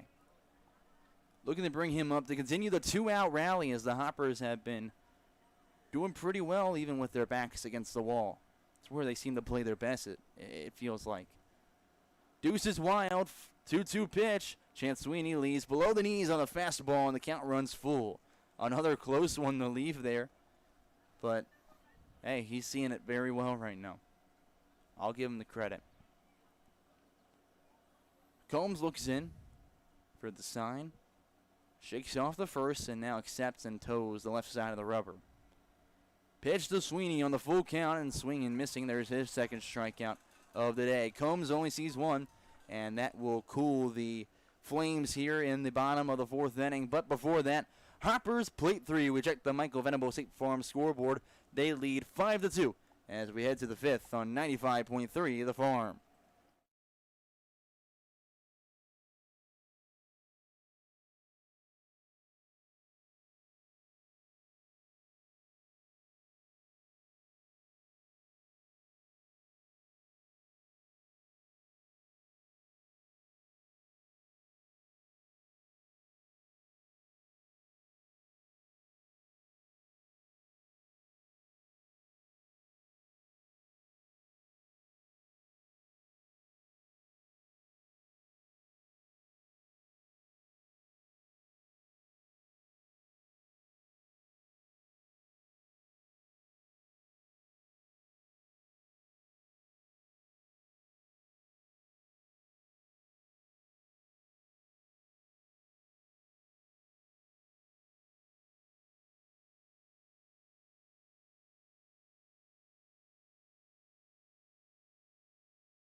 Hold on a second. 5.3 The Farm, playing country favorites for Hopkinsville and Crofton. The Farm. Top of the 5th inning, it'll be 7-8-9 due up for the Henderson Flash after the Hoppers just scored 3 to take a 5-2 lead. Gage Montes is still the pitcher. He started this one and is out there for his 5th inning of work. Been looking really good. He went 3 up, 3 down back in the 3rd and kind of went 3 up, 3 down in the 4th inning. Tyler Reinhardt, who will lead off this inning, came up to the plate but did not see a pitch as they had a pickoff move over the Noah Briggs at first base and caught him leaving early and eventually got him out on his way back to first base. So Reinhardt now comes up for his true second plate appearance of the day. He popped out to Caden Slaughter, the second baseman, in his lone appearance so far. And now Reddy's in the right-handed box. Montes, the righty, works through the windup for the first pitch of the at-bat. Fastball, and there's one that's swinging and missing. Reinhardt again comes in the game with a team-leading 21 strikeouts. He's a freshman that plays at Ohio Northern University. As the 0-1 is delivered from Montes, goes with a curveball downstairs. Count evens 1-1. He's from Boonville, Indiana. Stands 6'3" in the right-handed box. And a .212 batting average entering the ball game. 1-1 fired and way outside. 2-1 the count for Montes out there. Takes a moment and now is ready to deal. Fires the 2-1. That's outside again. A little bit closer to the zone. Still missed. It's a 3-1 count. Montes now thrown 67 pitches out there. We'll take a look at how he's done so far this season in that regards. As the 3-1 comes now to the plate. It's a ground ball over the Hartman at third and goes through his glove into left field. That's going to go down as an error. E5 as Reinhardt reaches. That's the second error of the game for the Hoppers. And now Mason Lester will be the batter. Yeah, we look at Montes' pitch count so far this year. In 4 appearances, he's thrown 201 pitches, about the averaging near 50 pitches per outing, so he's well above that at this point. Could be reaching the end of his line. First pitch, outside corner, called strike to Lester. I say that as also there is some work now in the Hoptown bullpen, just slowly warming up. Kind of looks like Jack Hagg. Oh, it's not Jack Hagg, excuse me. We'll give you a name maybe here soon. Pickoff move the first, sliding back in safely is Reinhardt. Yeah, there is action down there for the Hoppers. Montes looked over the first and now set from the stretch. He leg kicks and goes to the plate. This one lifted out towards the left field, and it's a can of corn for Brennan Mueller as he's put the first out away. Keegan Goley went out bat for the Flash in the 9th spot before the top of the order comes up. Goley's 0 for 1 with a strikeout swing that ended the second inning. He'll ready up in the right-handed box, standing 6-1. From Alexandria, Kentucky, plays at Hanover now. Pickoff move the first. Reinhardt's back in safely. And top of the 5th inning, 1 out and a runner on first. 5-2 is your score in favor of the Hoptown Hoppers. Pitch comes to the plate as runner takes off. Throw down from Johnson. Would have beat him by a mile, but goes in the center. He stays put there as Brennan Gibson grabs it quickly and brings it back into the infield. We'll go down to the stolen base. And a 1-0 count as that pitch missed upstairs. Reinhardt in scoring position for Keegan Goley, who so far this year has recorded just 3 RBIs. Does have a 400 batting average. Or not batting average, excuse me, on base percentage. His batting average is .222. Very different. The 1-0 right down the middle, and it's a ground ball over the Slaughter at second. He'll pick it up and flip it to first for out number 2 as Reinhardt moves into third base on the ground ball. Now runner just 90 feet away, but you got 2 outs on the board. Just got to focus on the batter, but my, what a battle this can be. Gunnar Waldrop has to be the batter. You have to get out here. Well, at least you're up by more than a couple of runs. You're up by 3 right now. And Waldrop, the batter, up for the third time today. He is technically just 0 for 2. He did reach on an error that he came around and scored on to begin this game. As first pitch from Montes. Outside corner, called strike left side. Good pitch there. Again, you ask yourself, if you haven't joined us the whole season, why Waldrop? If he's 0 for 2, why is he so scary? Well, he leads his team in a plethora of categories on base percentage, doubles, triples, RBIs, runs, walks, hit by pitches, you name it. He's got the whole 9 yards. He also probably the fastest guy on the team, 12 stolen bases. Plays at Alabama Huntsville. He's from Murfreesboro, Tennessee, though. Stands 5'10" in the right-handed box, and he demolished the Hoppers last time they squared off. Pitch on the outside, way outside, excuse me. Evens 1-1. Montes trying to get out of this one quickly. Might be his last inning of work. 1-1 comes to the plate. Waldrop will leave it as it ran inside on an off speed. 2-1 is the count. Still got Reinhardt standing on third base. He reached to begin the inning on an error and has just been trotting along with some outs behind him. Ground ball over the Hartman, and that gets over his glove. Second error of the inning brings in the third run for the Flash.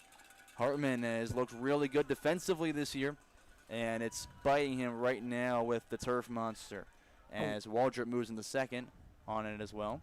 Wonder how much of the sun, though, is playing. He's right in. He's looking right at the sunset now.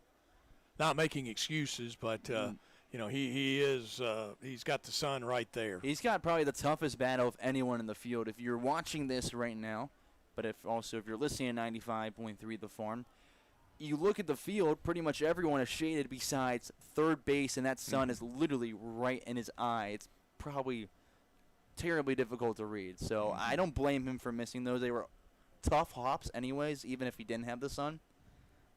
But that definitely doesn't play in his favor. Pitch inside. Peyton Tatum is the batter. It's ball 1. So, yeah, the one run that comes in will not be earned, and neither will any more that come in this inning go against Gage Montes. Only one of his runs so far is earned against him. That was back in the second inning. 1-0 pitch to Peyton Tatum. Misses in the dirt and kicks away from Nick Johnson. Waldrop moves in the third and will stay put with the advancement on the pass ball. 2-0 the count to Tatum.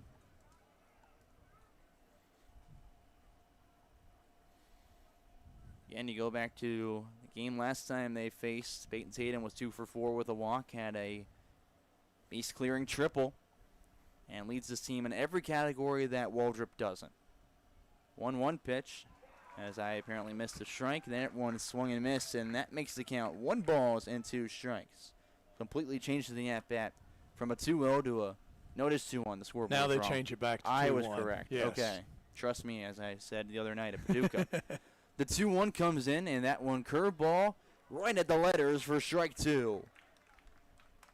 Beautiful pitch dropped in there. Trying to retire Tatum. He's already got 2 strikeouts, which is very uncharacteristic for him. There are only 2 strikeouts this year for him as well.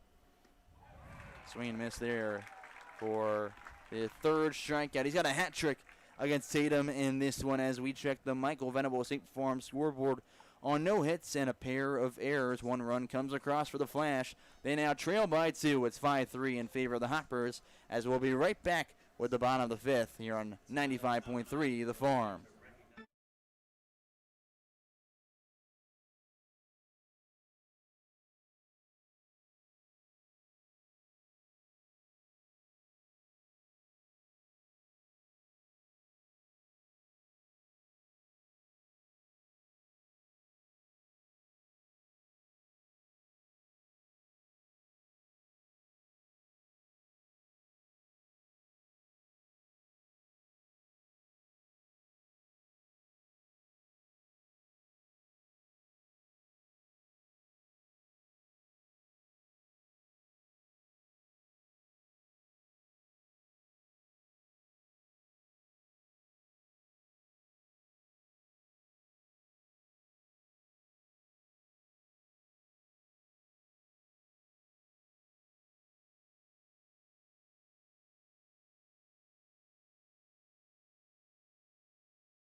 95.3 The Farm, your home for country's greatest hits. Play a half of game 18 of the season for the Hoptown Hoppers. They're in first place in the OVL with a 13-4 record, but right behind them by half a game with a 13-5 record is the Henderson Flash. They're here today at Tiger Field looking to snatch first place. They trail by 2, though, to your Hoppers. It's 5-3.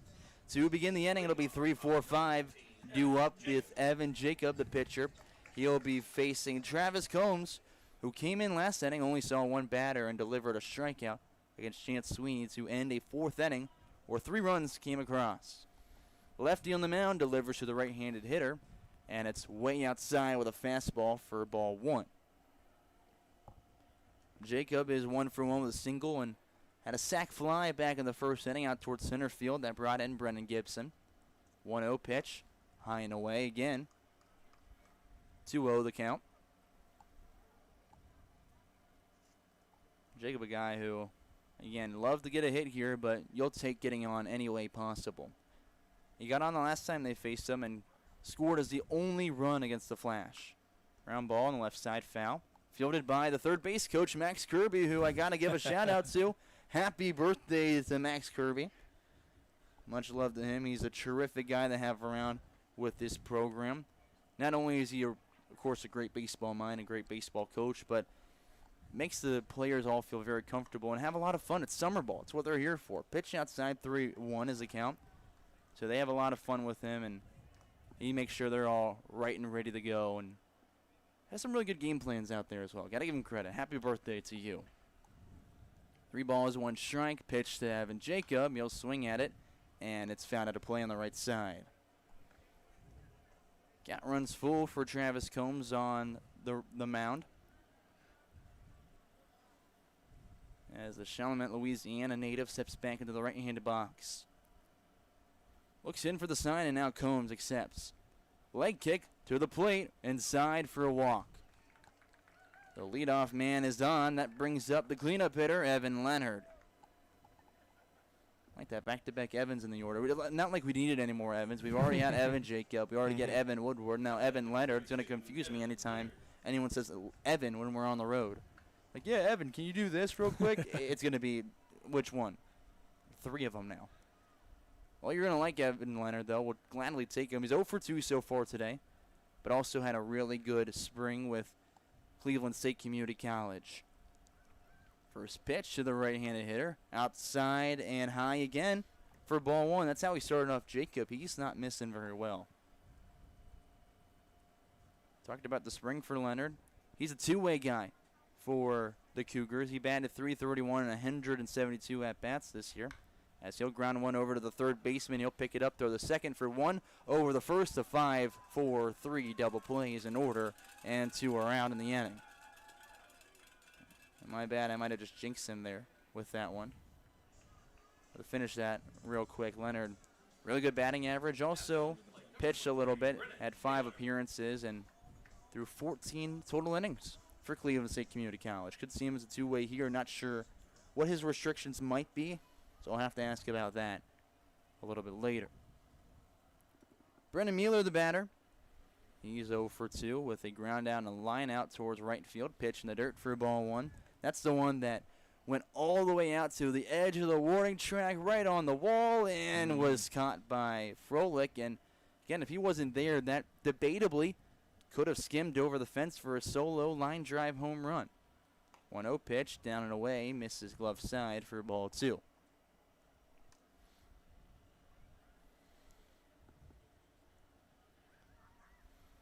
Good outing here again. Fans filling up the left field line as the 2-0 comes in and skips in the dirt for ball 3 to Mueller. And Father's Day edition, no better place to be on Father's Day than the ball field, obviously. And the Hoppers looking to win in front of their dads and everyone else with the Hoptown faithful. 3-0 comes in. Mueller will leave it at the knees for a called strike. Looked like it was a little low. Mueller thought it was, and thought he had the ball. It was a little delayed call from Josh Davis, but instead, doesn't matter. He'll have to step back in with a 3-1 count.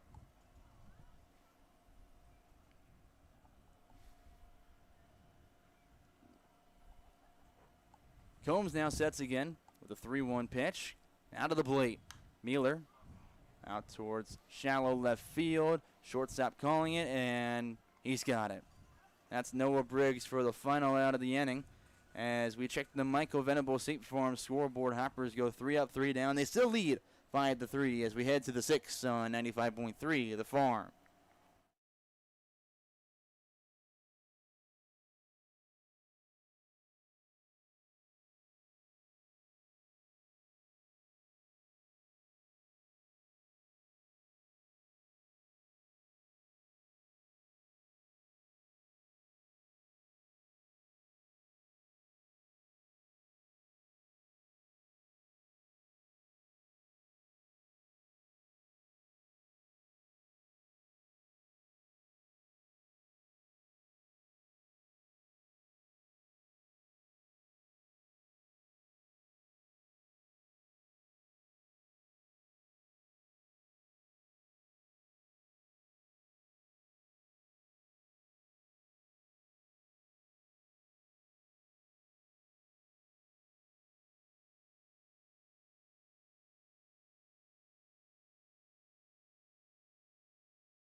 .3 The Farm. We have a pitching change here as we move into the top of the 6th inning of play as the night is done for Gage Montez. He leaves with a 5-3 lead, so that means he can win the ball game, but he cannot lose the ball game as he goes out with a lead here in this contest of a couple of runs. And the new pitcher is going to be Carter Ross. And you said you're kind of surprised, Colin, that you were seeing him here tonight. Part of me is surprised because I was talking to him all pregame, and he was running out there to the helicopter for the first pitch. So I expect them probably to have an off day with that. But also, he's made 3 appearances this year. They've all have been as a starter. They still need their general rotation, but again, the Hoppers are getting a lot of help in the pitching staff, so they don't have that problem that they did in week 1, week 2, where they had a lack of depth there. So Ross is able to kind of move out of the bullpen now, but yeah, still surprised. He looked really good as a starter. A 7.9 ERA that's really inflated after his last appearance, but only giving up 12 runs on 12 hits. 11 walks, which hurt him last time they played the full count rhythm, and he did that on 19 strikeouts as well. So he's been really good. It's just it was a wonky start against full count, and that is what has inflated a few of his numbers. Gotcha. All right, the batter's going to be the first baseman and the number 3 hitter in the lineup for Henderson, and Braden Minio. Catcher and pitcher talk. I'm sure they're going over the signs, making sure that they're both on the same page. Yeah, it's hard when you start pitching with a dude that, or you got a guy catching you that you've never had catch you. Like it's a completely different batter. They haven't seen this all year. Don't see in their college season. They go to different schools, and hey, the signs might be different. Here's the pitch from Ross, and it's going to be outside. That one kind of looked like it might have slipped out of his hands as he threw it towards the plate, towards Minio. Absolutely did. It almost seemed like he was trying to overlocate that one, something he was trying to correct in the bullpen, and didn't translate in that first pitch. Here is the pitch, and this one's going to go all the way to the backstop. And that's going to make the count 2-0.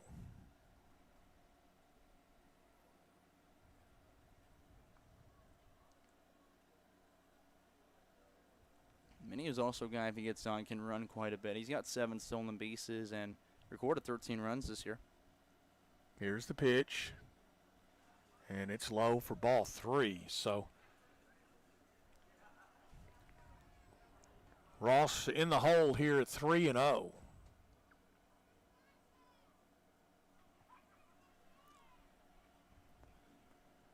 Here's the 3-0 pitch, and it's slowing in the dirt for ball 4. So a base on balls here in the top of the 6th inning of play to Braden Minio. And Jacob Tucker, the second baseman, will now be the batter. 0 for 2 in this contest. He flied out to right in the 4th and grounded out 6-3 in the 1st.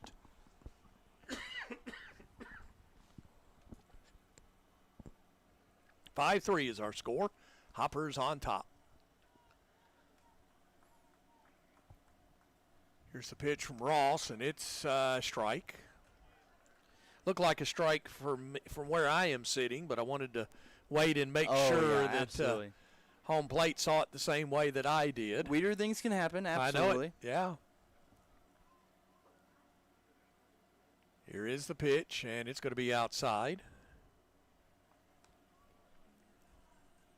1-1 the count now. Nobody out. Henderson with a runner now at first base. And that is Minio.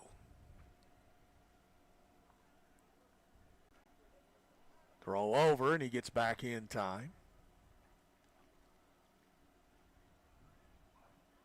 Could you imagine they got a second guy caught leaning over the second? Oh, I know it.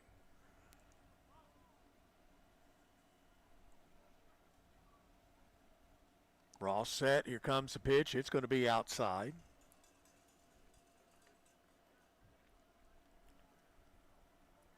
Count is 2 balls and 1 strike.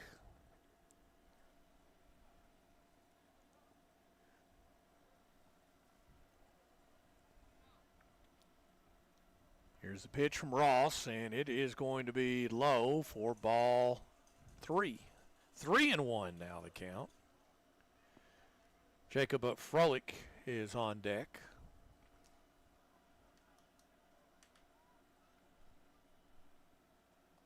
Pitch, runner goes, and it's going to be a base hit into left field, and runner will have to stop at second as it got out to the left fielder very quickly, and they're now 2 on for the Flash. Runners at first and second, and the batter is going to be Jacob Froelich. He grounded out 4-3 in the 4th and a base hit in the 2nd.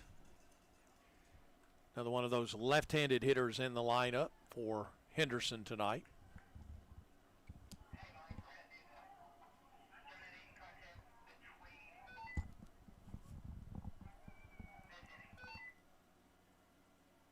Here's the pitch, and it's going to be in there for a strike. 0-1 the count. No balls and a strike. Nobody out, and Henderson with runners at first and second.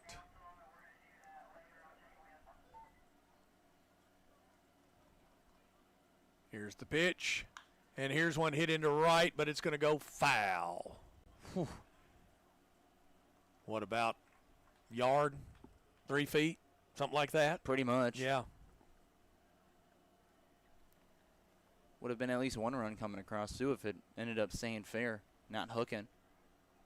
0-2 now the count. I'd much rather take the long strike. Right. I'm with you on that one.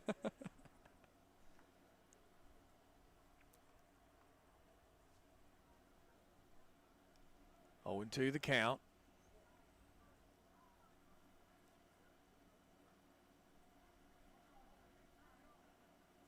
Here's the pitch, and this one's going to be a chopper foul on the first base side. And the count will remain 0-2.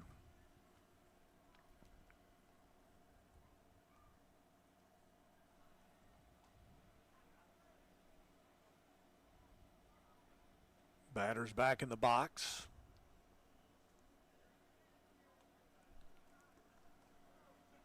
Here's the pitch, and it is going to be a ball. So 1-2 now the count, 5-3 in favor of the Hoppers. But Henderson with runners at first and second and nobody out. We play here in the top of the 6th inning.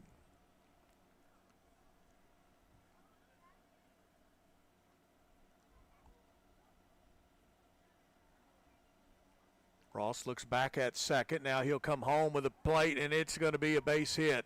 It's going to go all the way, almost to the wall. It's going to score at least 1, and they'll hold the runner there at third. So second and third on the double by Froelich.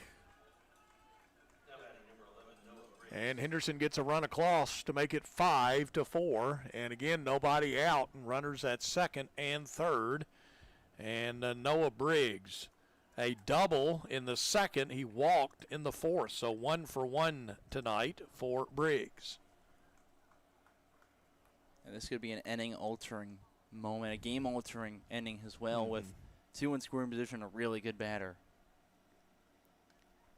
Pitch is in there for a strike. Like a little off-speed something there.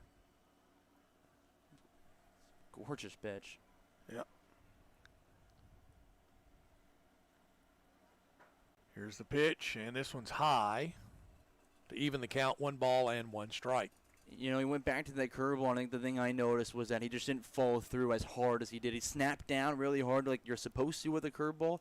That time he just tried to almost come over the top too much, so he got that big loop on it like he did last time. And because he tried to do that in his head, it slows you down and pops out a little higher. And this pitch is high and over the head of the batter. Same thing there.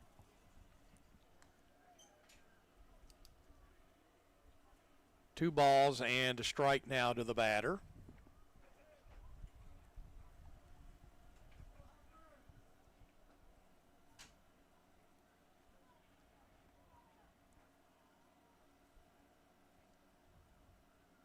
Ross to the plate, and this one is sliced foul down the first base side.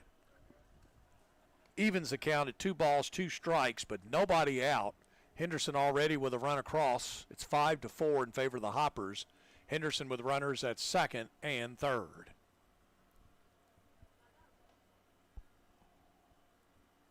Ross again will come to the plate with a pitch and got him looking. Strike 3. We'll take that. And it's the first out of the inning. And the batter is going to be Tyler Reinhardt. Reached on an error in the 5th. And he popped out to second in the 2nd. You're definitely right about taking that one. You'll take it 5 days out of the week and maybe even some weekend overtime if you got it. 1 out here in the inning. Runners at second and third. And the pitch is behind the batter, and he's going to score a run on the pass ball. And we are now tied at 5. 5-5 is our score. Still 1 out. Runner moves up from second to third. And Ross looked really, really good in his opening few outings, including his first start against Fulton. He looked, and I put it in that very first broadcast within the second game of the year, that kind of looked like an ace. This looks a little bit more like his outing against the Rhythm. Pitch is low and in the dirt for ball 1. I mean, he had about 8 strikeouts in 5 innings, if I can remember correctly, against the Railroaders. And, you know, this one he just struggling to find the zone. Swing and a miss. Evens the count at a ball and a strike. I guess if you can't find the zone, force him to swing at something. Right, sure. That was kind of high. But he was able to get him to swing. Here's the pitch. And this one's going to be popped up into right. Right fielder goes back. Going back, he's underneath it. Makes the play for the out. Runner will tag, and he will come across the plate to score. And on the sac fly, the Henderson Flash have now plated 3 in this inning, and they lead it 6-5. This feels like a Hopper thing right now, where you give up 3 and you take an inning off, and then finally you respond with 3 innings to take the lead. Mason Lester, the DH, is now going to be the batter, and Henderson has taken the lead here at 6-5. We play in the top of the 6th inning. Here's the pitch, and it's going to be high for a ball.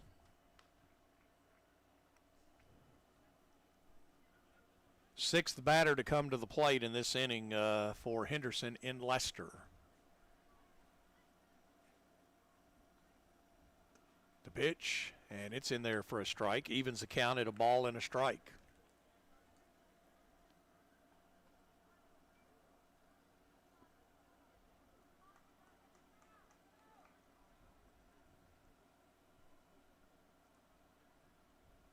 Here's one foul back and out of play.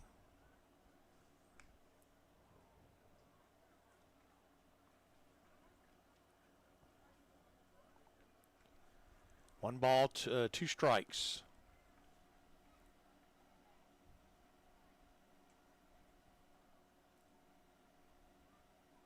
Two outs, pitch. Got him looking, strike 3. But the damage done in the inning as Henderson was able to score 3 runs on 2 hits. Errors, none in that inning, and they left, I believe it was 1 on base. Is that right? Left 1 on base in this contest here in this 6th inning of play. So we played 5.5 as we check the Michael Venable State Farm Insurance scoreboard. It is now Henderson 6 and Hoptown 5. We're back after this timeout. You're listening to Hopper Baseball, presented by Chick-fil-A. The Hoptown Hoppers and Sunflower.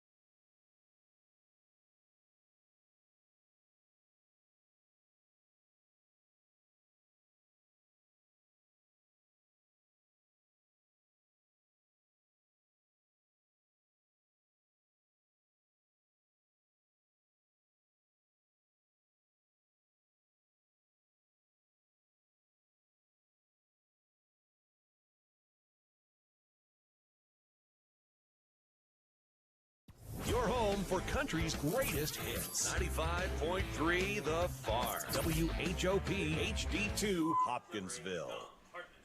We go to the bottom of the 6th. The Hoppers find themselves trailing 6-5. They've led by as many as 3, and they've trailed by as many as 1 in this contest. Here is the pitch, and it's in there for a strike to Dom Hartman. A double in the 4th, grounded out 6-3 in the 2nd.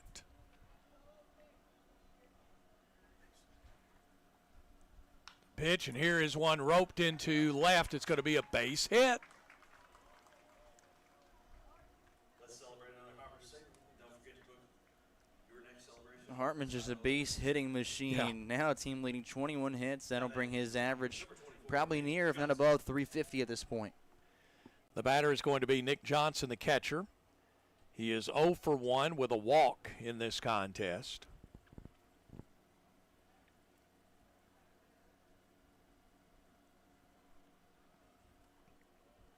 Here's the pitch, and it's in there for a strike. Catches the inside portion of the plate. 0-1 the count.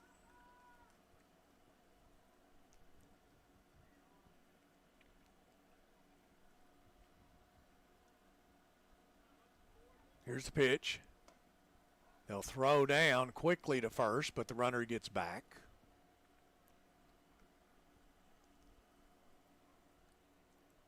Counts 0-2. Caden Slaughter is on deck.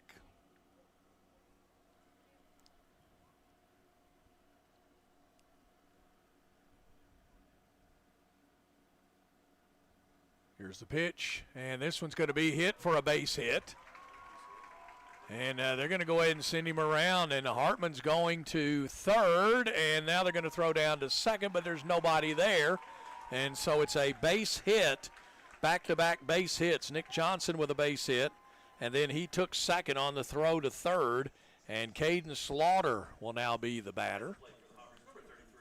With the Hoppers with 2 in scoring position here for Caden Slaughter. It just feels like at this point, if the Hoppers were trailing, you're expecting hits at this point. Oh, yeah. Slaughter 0 for 2 tonight. Grounded out 6-3 and 6-4. Here is the hit, and it's going to go right to the second baseman, over to first in time, but it will score a run on the throw, and we're tied at 6. 6-6 our score on the sacrifice fielder's choice, I should say, excuse me, but it's an RBI for Slaughter. And Cade Wall will now be the batter,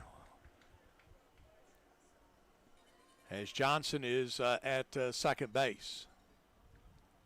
Kind of surprised with him being the catcher that maybe they didn't get a runner for him there. Because I believe you can do that in this league too, right? Absolutely. And can you get a runner and then catcher can re-enter? I don't think so. Don't think so? Okay. I know you could do it in high school. Yes. Yeah.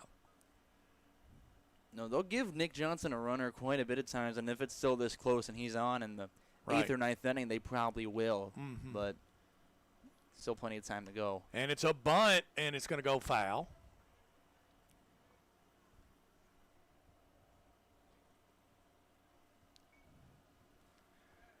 So the count's 1 ball and 1 strike and 1 out here in the inning.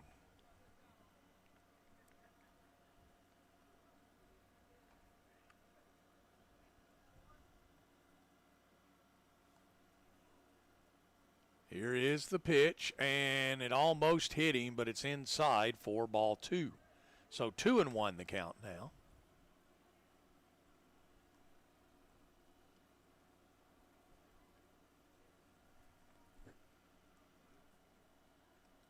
Looks back at second. The pitcher does. He'll come to the plate with the pitch, and it's going to be high for ball 3. So 3-1 now the count. And he's been missing that high and away to righties all night long, and it feels like he's kind of just standing a little bit more straight up when he lands going down the mound. If he were able to kind of get down the mound a little bit more, he'd bury that pitch. Ball 4, so he walks Cade Wall, and we're back to the top of the order, and it's going to be Brennan Gibson, the center fielder, with he's 1 for 1 tonight with 2 walks and a base hit. There's 1 out. Runners now at first and second for the Hoppers. This game is tied at 6.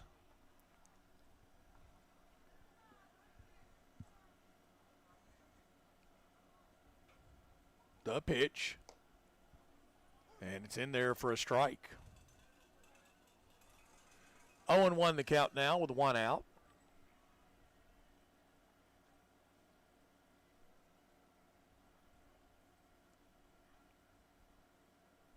Look back. Here's the pitch. It's going to be outside. 1-1 now the count. 1 ball and 1 strike.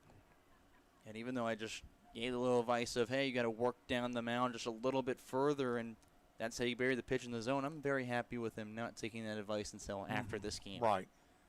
Here's the pitch. And here is one hit, and it's going to go just foul.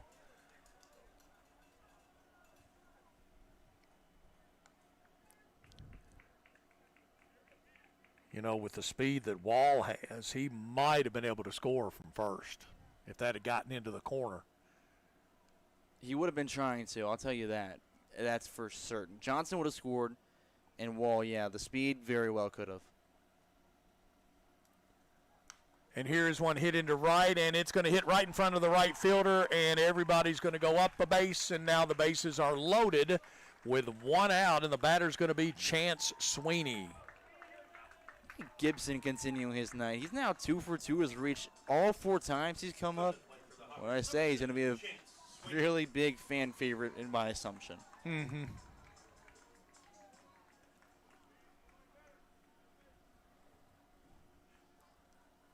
One out, bases are loaded, and the lefty Chance Sweeney will come to the plate. Lefty on lefty here. Here's the pitch. Outside. Nope. Outside, but still is called a strike. Yeah, I thought that one ran off the plate a little bit. It was outside, but it was called a strike, so it's 0-1 now. Sweeney's got a few of those difficult calls tonight. Here's the pitch, and this is outside. It's well outside. I'm safe to say that's a ball, or it should be. There's an issue if it isn't. Yep. One the count, 1 out. And here's one hit right back to the pitcher, and he throws home to get the force there, and he almost threw it over the catcher's head. So fielder's choice for Chance Sweeney, and they're now 2 outs with the bases loaded.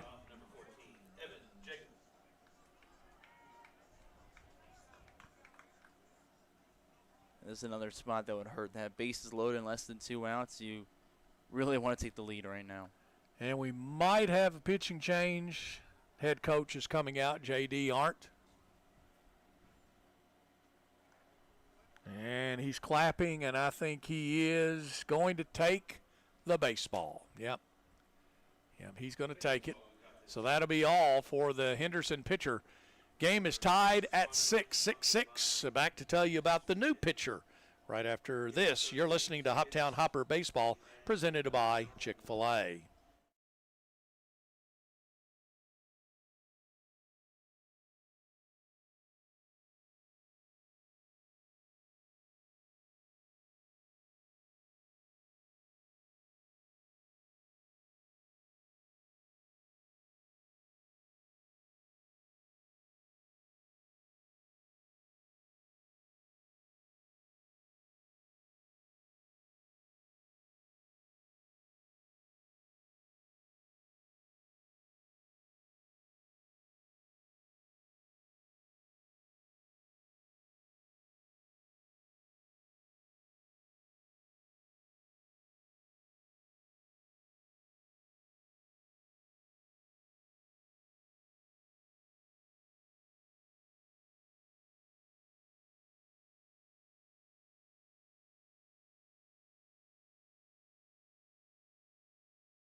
Whether it's Planters Bank's main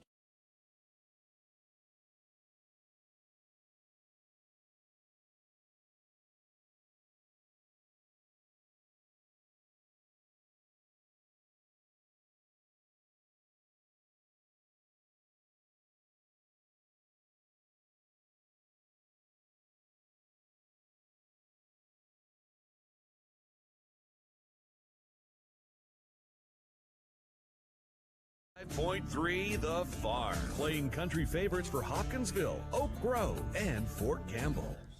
Travis Combs' night is done. Seth Galloway is going to be the the pitcher now for Henderson. Chris Dilday, Joshua Newton, Jacob Young. And Galloway so far this summer has gone 11 2/3, giving up 11 runs, only 10 earned on 10 hits, 11 walks, and 10 strikeouts. He has pitched against Hoptown this year.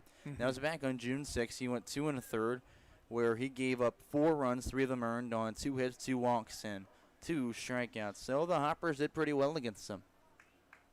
All right, stepping in for the Hoppers is going to be Evan Jacob. Bases are loaded. One of his home runs would be nice here. And he takes the first pitch, a strike. I was wondering if he was going to give it to him or not. I thought it was in there, but it was right on the corner. Right on the corner, you're right.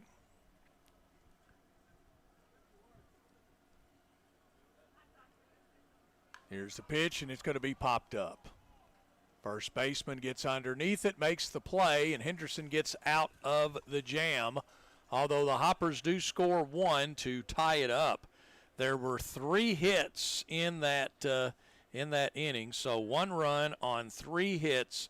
There were no errors, and the Hoppers leave 3 on base. They have now left 6 on base through 6 innings of play. We go to the 7th. We are tied 6-6 as we check the Michael Venable State Farm Insurance scoreboard back after this timeout. You're listening to Hopper Baseball, presented by Chick-fil-A. looking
95.3 The Farm, playing country favorites for Hopkinsville and Crofton. The Farm.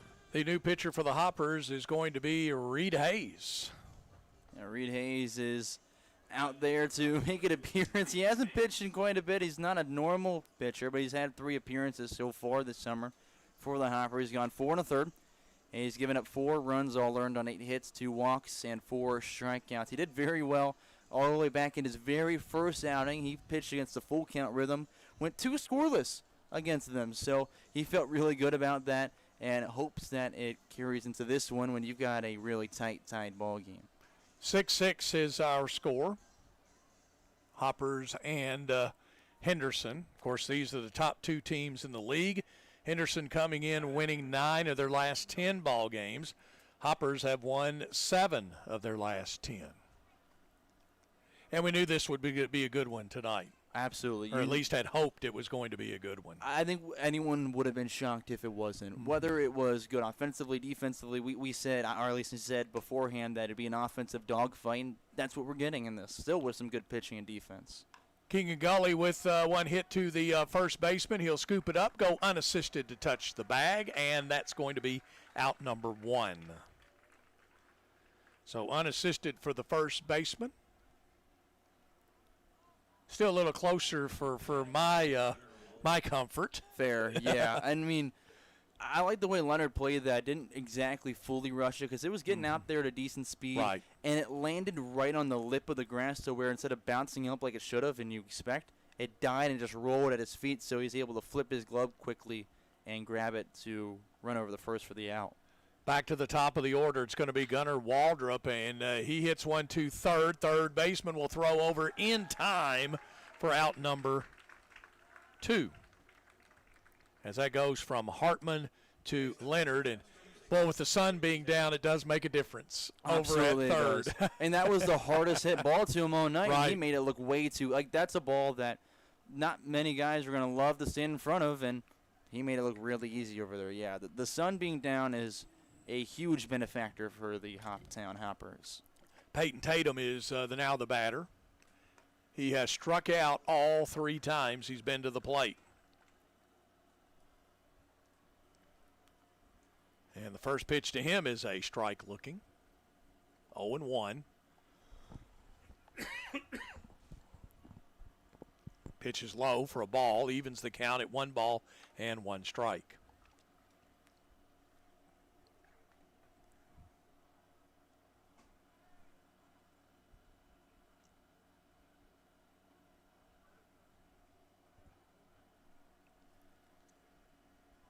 Here's the pitch. Outside.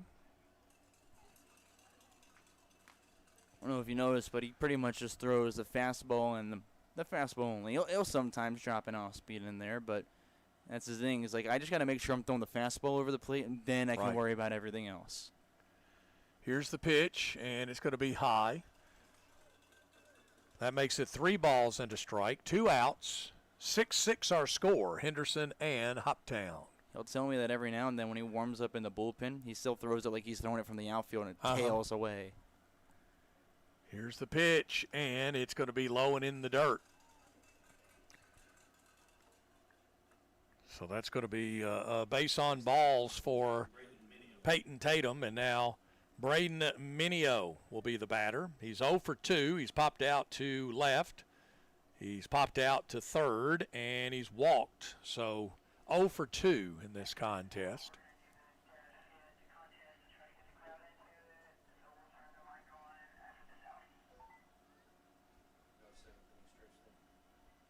Here's the pitch. Foul.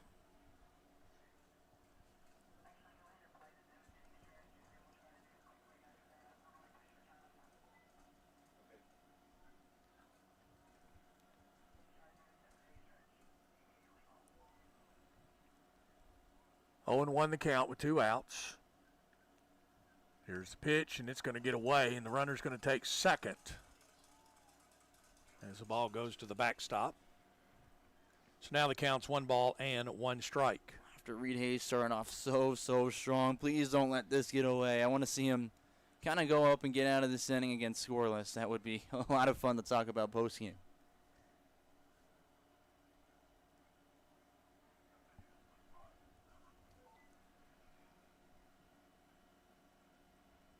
Pitcher is set.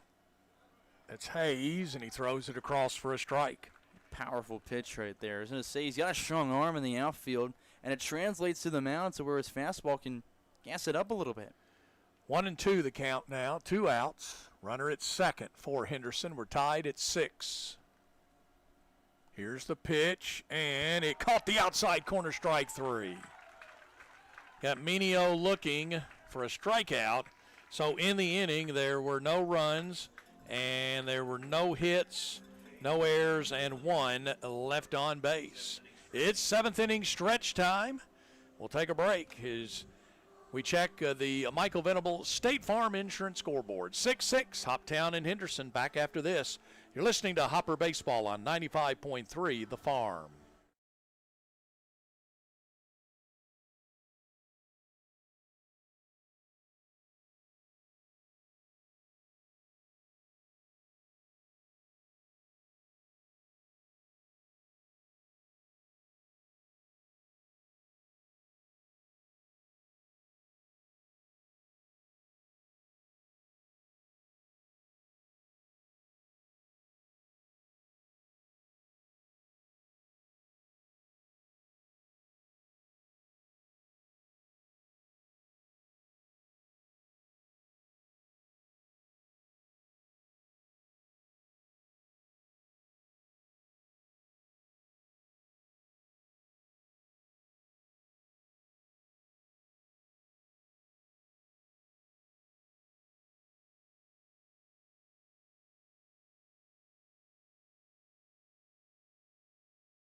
Your home for country's greatest hits. We move to the bottom of the 7th inning of play. We've got a dad contest. Who is the best dressed dad, I guess is what we're doing. I don't even know. I'm going to be honest. I'm looking at this. They're just kind of cheering for different dads. Right, yeah. I don't get it. One dad has a shirt on that says best dad ever, and I believe that's a picture of all of his kids. Yes. Now, we got a guy down here with a Hopper shirt and the big hat. You know, everybody's seen the big hats, the Hopper hat. If you ever been to a game, you would have seen it. It's the host family for Dom Hartman, and I mean, it's incredible. He's really big supporters, bringing a lot of fans with him, a lot of family members, and they have a lot of fun here at the ballpark. So here we go. Don't know who the winner is. I don't know if they decided one technically. No, I don't know. This is Evan Leonard at the plate now for the Hoppers. He is struck out in the first, popped out to right in the third, and the dreaded 5-4-3 double play in the 5th. We play here in the bottom of the 7th.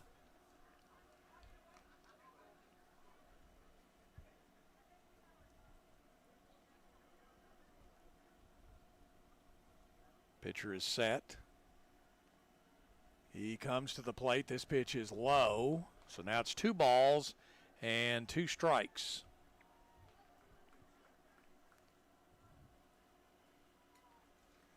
Of course, the pitcher is Seth Galloway. Here's one hit off the end of the bat into left. Left fielder gets underneath it and makes the play for the out. So now the batter's going to be Brennan Mealer, the left fielder.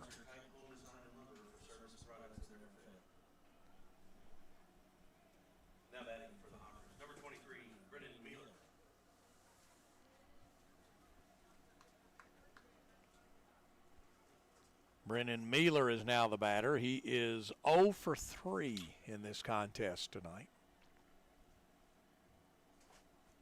Pitch is high for a ball to him. 1-0 the count. We're tied at 6 here in the bottom of the 7th inning of play. Be very interested to see if Mealer, if these pitchers are more borderline, if he can work into the count. Here's one hit, and it's in right, and it goes over the fence for a home run. Kept going back, and next thing you know, the right fielder runs out of real estate. So a home run for Brennan Mealer, and that puts the Hoppers on top now at 7-6. You remember all the way back the first time these two teams squared off, Brendan Mealer had home runs in back-to-back out-bats to right field. Hasn't had one until right there. He finally gets his third of the summer. And that puts the Hoppers on top now 7-6 on the home run by Brennan Mealer. And Dom Hartman is the batter. He's got home run power himself. Takes the first one. It's a strike. 0-1 the count with one out.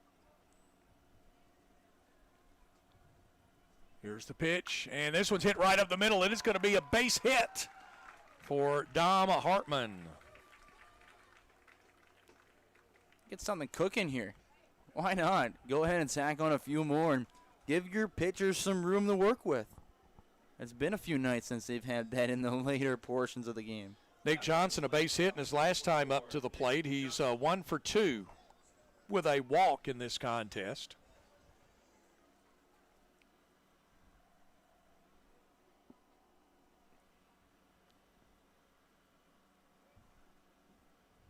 Galloway is looking back towards second, but now he's going to throw to the plate with a pitch, and it's a strike.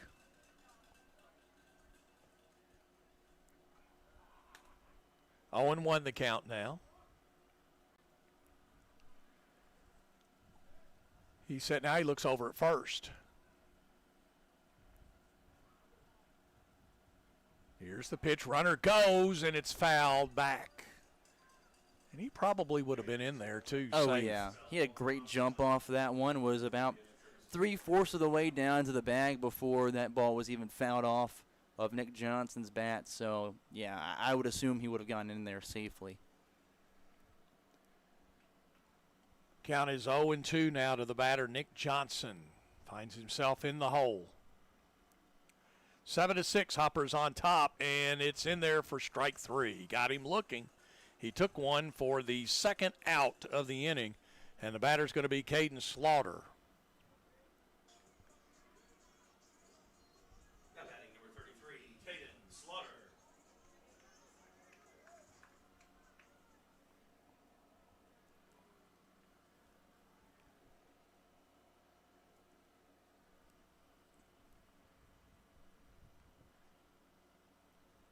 Pitcher again looks back to second, but there's nobody there. The high throw, they'll throw down to first, the snap throw, and the runner gets back.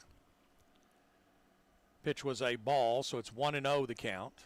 0 for 3 tonight for Slaughter. Does have an RBI on a fielder's choice in the 6th. Remember, don't shake things off here with 2 outs and a runner on first. The 2-out rally has been prominent a few times for the Hoppers tonight. Could spark another one here. Again, they'll throw over to first.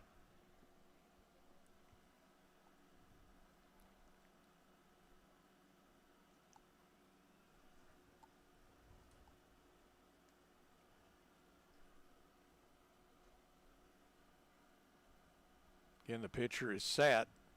It's awful quiet here in the ballpark, and it's in there for a strike.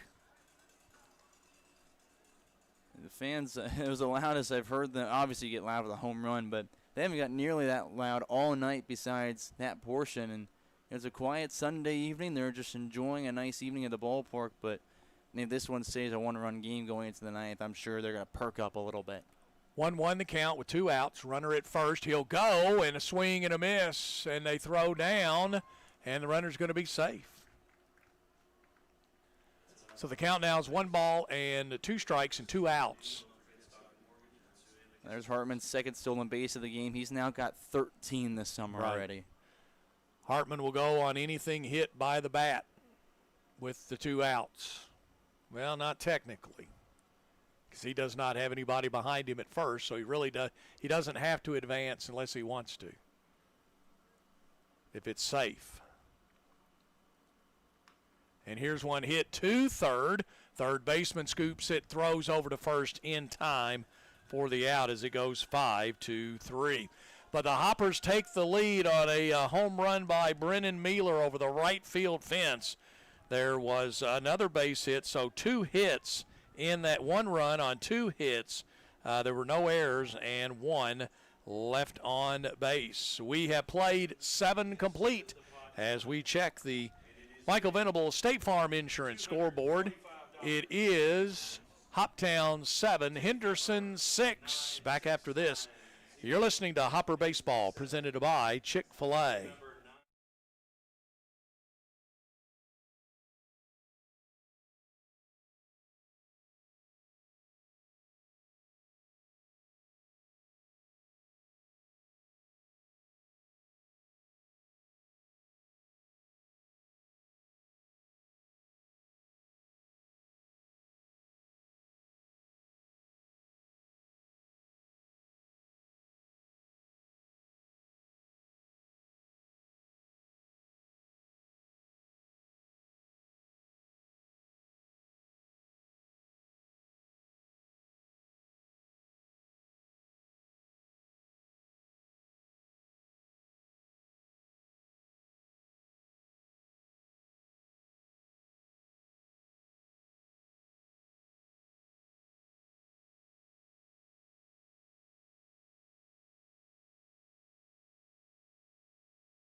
.3 The Farm. Here we go to the 8th inning of play, and believe is it still going to be, that is Reed Hayes still out there, right, number 15. Gotcha. Reed Hayes still delivering out there. Had a decent first inning. Started to get away from him, but he did really well, only seeing 4 come up to the plate and giving up a walk. 7-6 is our score. Again, the home run by the Hoppers put them out on top. I'm going to go out on a limb and say that 7-6 will not be the final score. Oh, it very well might not be. I have a weird feeling it might not be too, but hey, you never know. We could have a wild finish. It would be fine if it was 7-6. I would take that. But hit the batter. The pitch hit him right in the left shoulder, and that is Jacob Tucker. So he'd been hit by a pitch, and I believe that's the first one that either player for either side has been hit tonight. I believe so as well. Yeah. First hit by pitch. Which is impressive we gotten this deep with that one. That's right, yeah. As wild as some of the pitchers have been is what I'm getting at. I mean, we've had several thrown behind the batter. I also want to point out, just noticed, I think Ryan McCartan is the catcher now. In place of I Nick see Johnson. that, yeah. His pants are a little whiter than Johnson's. Fair. Here's the pitch, and it gets to the backstop. Runner's going to go to second. So I'm assuming then Harton will go in his spot, right, to bat? I believe so. Also another adjustment. McGuire goes in the left field in place of Brennan Mueller, who just had the home run. Okay.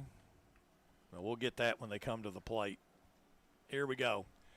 Counts 2 balls and no strikes. The batter is Jacob Froelich. And now I think we've got do we have a runner? A courtesy runner, number 5? Pinch runner, I should say. I believe that's the case. Yeah. Give you a name here in a minute. It'll be Alex Satterfield is the runner.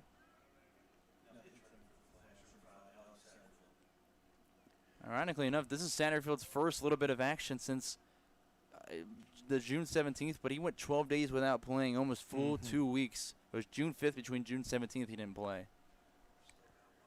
Here's the pitch. He was an outstanding player at Henderson County High School.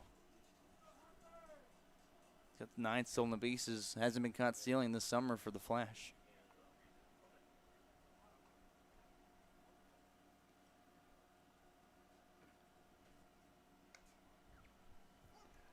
Pitch is a strike. 3-1 now the count. Way to work back in. Go right after him, Reed.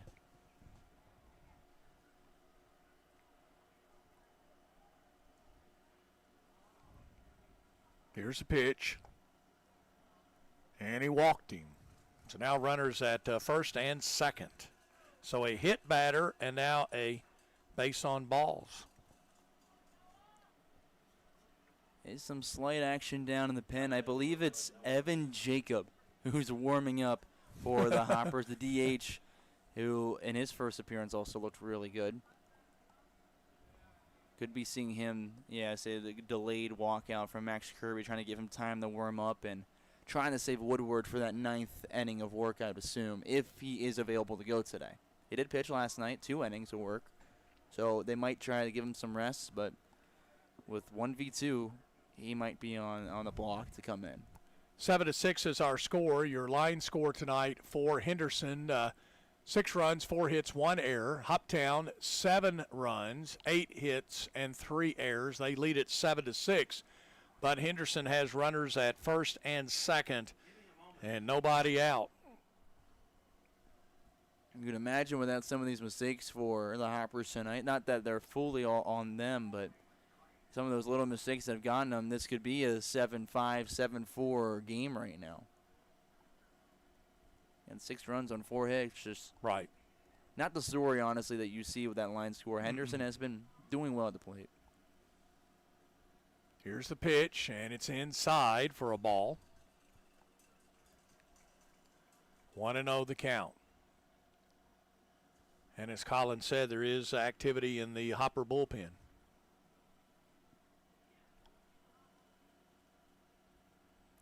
Here's the pitch, and it's a ball, so 2-0 the count. Looks like a little activity in the Henderson bullpen as well.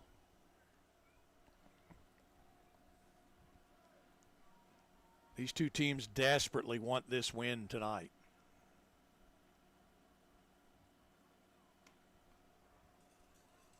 Ball 3-0. Yeah, Jacob just finished warming up. I was about to say, either way, I think this is the last batter for Reed Hayes. Even if he gets him out, I think this is it.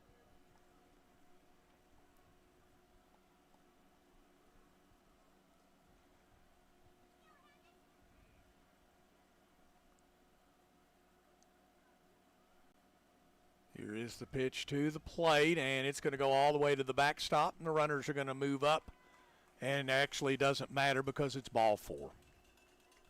So we've got a hit batter, a base on balls, and another base on balls. Tyler Reinhardt will be the batter, but he's going to face a new pitcher. We'll tell you about that pitcher when we come back as we check the Michael Venable State Farm Insurance scoreboard. Right now, Hoptown leads at 7-6, but Henderson now with the bases loaded and nobody out. We've got a pitching change for the Hoppers. You're listening to Hoptown Hopper Baseball presented by Chick-fil-A on 95.3 The Farm.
Whether it's Planters Bank's main campus in downtown Hopkinsville, Planters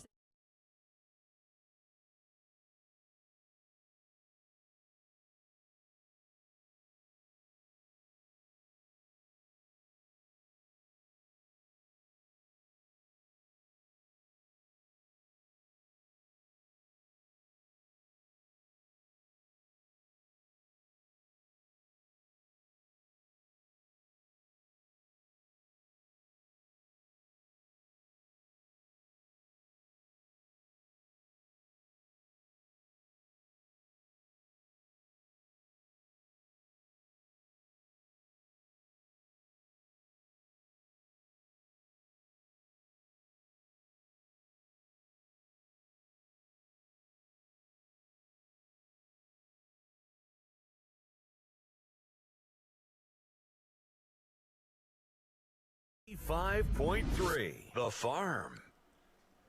At the plate is going to be Tyler Reinhardt, the center fielder. And tonight he has sacrificed fly with an RBI in the 6th, Reached on an error in the 5th and popped out to second in the second.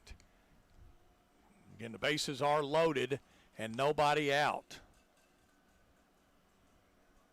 A new pitcher in right now is Evan Jacob for the Hoppers. He's making his 3rd appearance for them. He's gone 7 innings, giving up 4 runs, only 3 earned on 7 hits, 3 walks, and 7 strikeouts. We have seen 7 pitchers so far, 3 for Henderson and 4 for the Hoppers. I would imagine we'll see another one for Henderson at least before the night's out. You'd expect so, absolutely. 2-0 the count.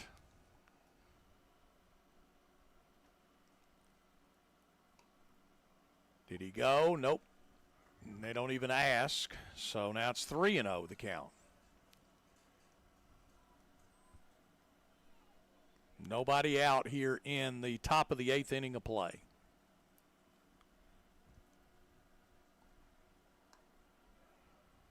And that pitch is in there for a strike. So 3-1 the count.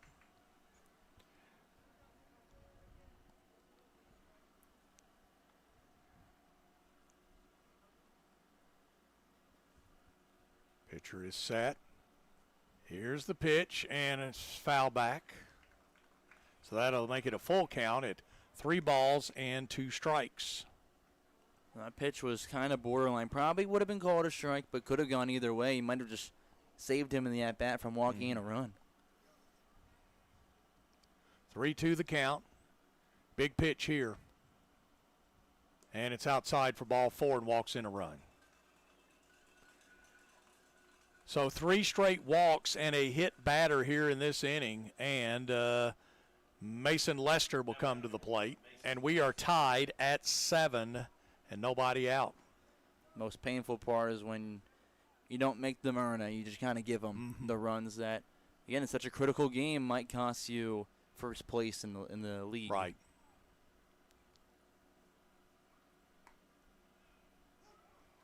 Curveball strike there. So what you want to do is try to keep this in striking distance. Don't give them make it a big inning for Henderson.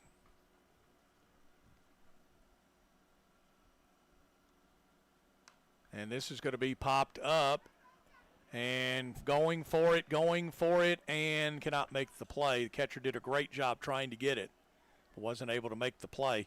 But that runs the count to 0-2.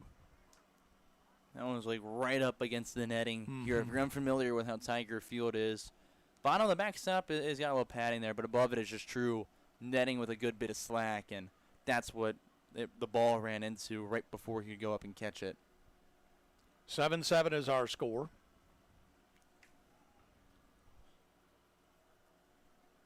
Here's the pitch from Jacob.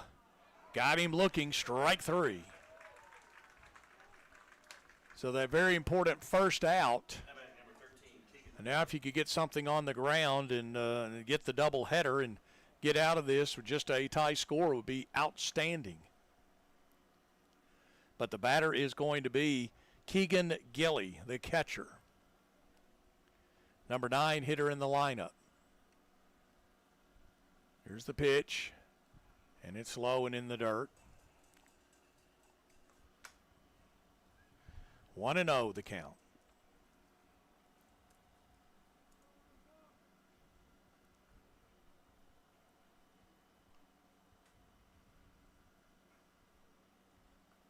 Here's the pitch, and this one's hit to third. They'll come home, and he can't make the play there. And they had a chance, but that's going to get a run across on the fielder's choice. And now Henderson is on top at 8-7. And they actually gave an error on that. I assume that would go on the third baseman. I'm going to think so. I'm going to think that's going to be a throwing error because he spiked it. And, right. You know, McCourtin almost scooped it up. He was practicing them before the game, ironically enough, and just popped out of the glove away from him. Here's the pitch. It's in there for a strike. Also believe that McCartan has a new glove. I don't know if he's using it right now. But he does have a brand new mitt back there that he was trying out before the game. It's broken in quite a bit. Just don't know if it's feeling all too comfortable to use in game yet. One out. Here's one hit into left, and it is going to be foul. I couldn't see it. The way everybody was looking, it kind of, but the runners weren't breaking, so. And that got lost into the dark night sky. That's right. Thank goodness it did, and thank goodness it was fouled. That would have been out of here in an instant. 0-2 the count now for Gunnar Waldrop, and here is one hit between the shortstop and third base. At least one's going to score, and now two score. And that makes it a 3-run lead now at 10-7. And, man, it really looks out of whack now at 10 runs on just 5 hits. And a base hit there for Waldrop. That's his first hit of the night. He had been to the plate 5 times, and he almost just deep down knew that it was due. He was due. You can't have Waldrop up in those situations. He's going to make you pay. So is a guy like Peyton Tatum, who's now at the plate. He's a guy who has struggled tonight, but can make you pay no matter how his night's been. And Peyton Tatum is now going to be the 8th batter to come to the plate here in this 8th inning of play. And there's still just one out and runners at first and second. And Henderson now on top at 10-7.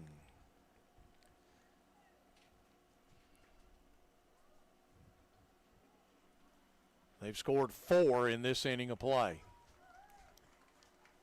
0-2 now the count.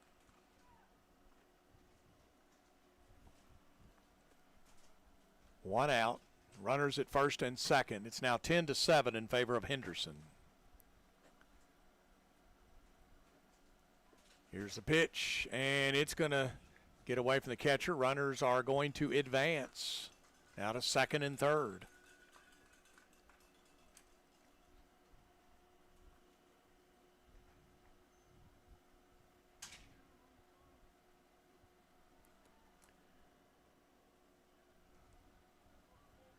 One and two the count.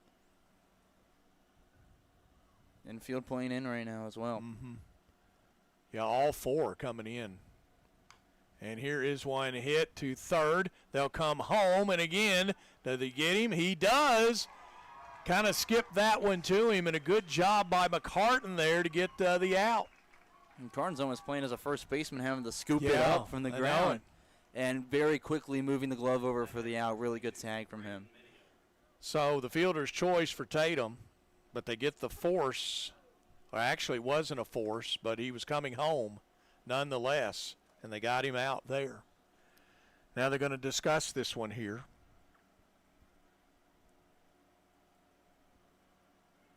I'm not sure this is going to go any other way. Just probably a simple explanation of where the tag was applied, what home plate umpire Josh Davis saw on that one, and probably call it a day because I don't think you can overturn that one at all. No. I don't think anyone else could have an angle on it. No, he had to tag him, and he did. It wasn't a force because first base was open. And it wasn't like it was a good tag, and it was clear that he got him, but it wasn't like he smacked him across the chest and like you could see it from a mile away. He definitely skimmed the tag across his body. And umpire made sure he held on to the ball after he applied the tag. Braden Mineo is at the plate. He is the 9th flash to come to the plate here in this 8th inning of play. Count is 0-1.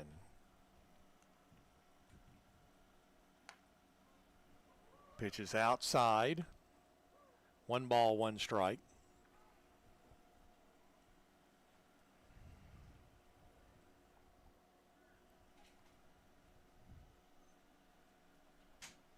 Here's the pitch, and they'll fake the throw, and he's going to get second. So now it's 2 balls and a strike. 2-1 the count.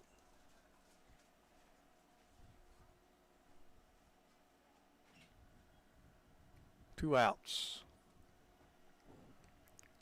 Here's the pitch, and it's outside. Oh, got the outside portion of the plate, we'll say. I guess they'll give McCartan a fabulous frame job on that There one. you go. 2-2 the count now. 2 outs. Runners at second and third. Henderson by 3 at 10-7. They've scored 4 in this inning of play. And this one's going to be sliced into left, and it is going to get down. It's going to score at least 2. They're going to call it a ground rule double because the ball, I guess, went into the out into the fence and couldn't find the ball. So that's going to be a ground rule double. 2 more score, making it 12-7.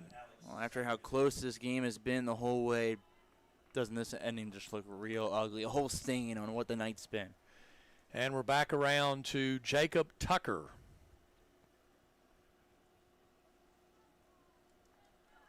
He is the 10th batter in this inning for Henderson. And you know what that means. It's just messed up my book. I believe Satterfield, because he came in the pinch run it at is the very Satterfield, beginning. okay. So he's coming up for the first time today. Right, you are correct, yeah.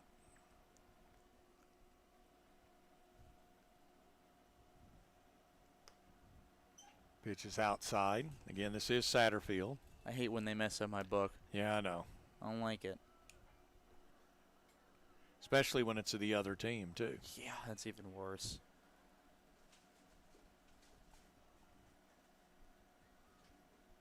Here's the pitch, and now ball 2. If I jog my memory back well enough, I think this is only the 3rd time the Hoppers have allowed 10 batters to come up in an inning. It's only been 10. They haven't let more than that ever come up in an inning so far this summer.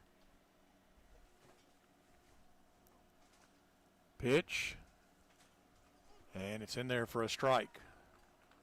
So 2-1 now the count. 2 outs, 12-7. A 6-run 8th inning for Henderson. And this is foul back and out of play. Evens the count, 2 balls and 2 strikes.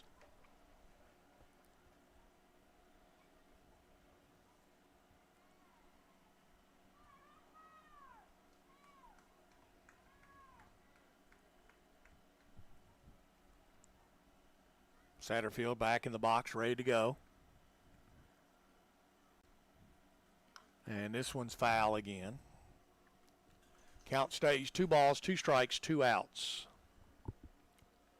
Again, as a reminder, this is Alex Satterfield's first at-bat since June 17th in 4 days, but it was also his first bit of action. That's his second bit of action now since June 5th, where he played back at the beginning of the month. So it's been a while. Here's a pitch, and it hit him. Second hit batter of the inning. And now, I believe it's Jacob Froelich. Froelich. Now batting number 12, Jacob Froelich. And for the first time, more than 10 batters have come up to the plate against the Hoppers in a singular inning. Even their 11-1 loss, it didn't happen. Right. Now he is the 11th batter here in this inning.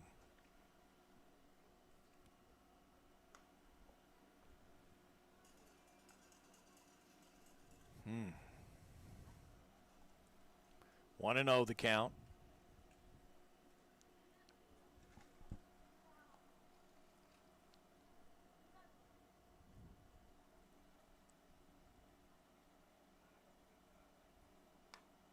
Almost hit him inside. Ball 1. No, excuse me, ball 2. Excuse me. 2-0 now the count.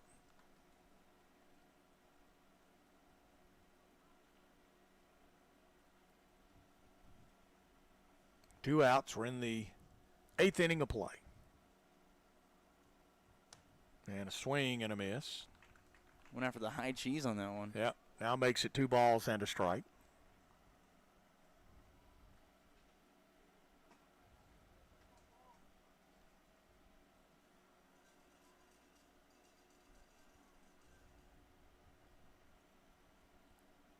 Here's the pitch. And got him looking for strike 2. So 2 balls, 2 strikes, 2 outs.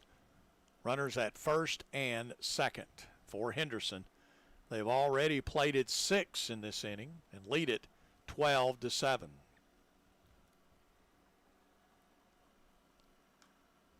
This one's foul. Count will stay 2 balls and 2 strikes. Just one pitch away from getting out of this dumpster fire of an inning.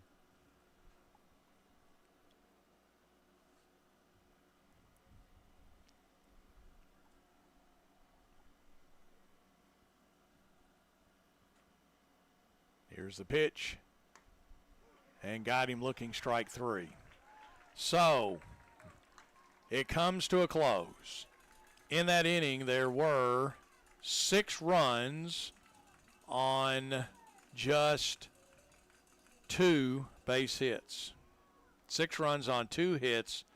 Let's see, there was 1 error, and they left 2 on base.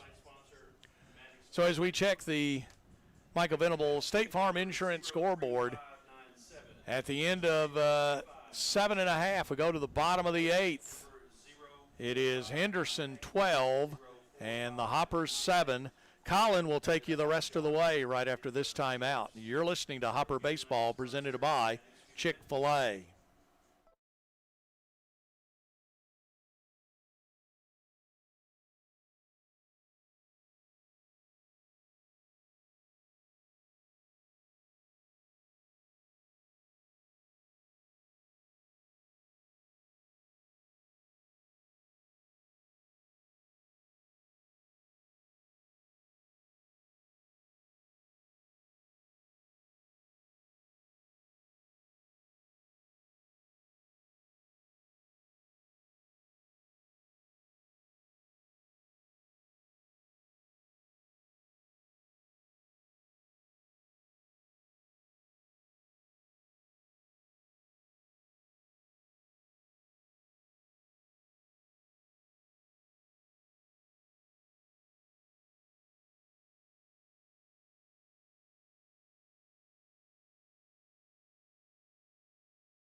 Whether you're shopping for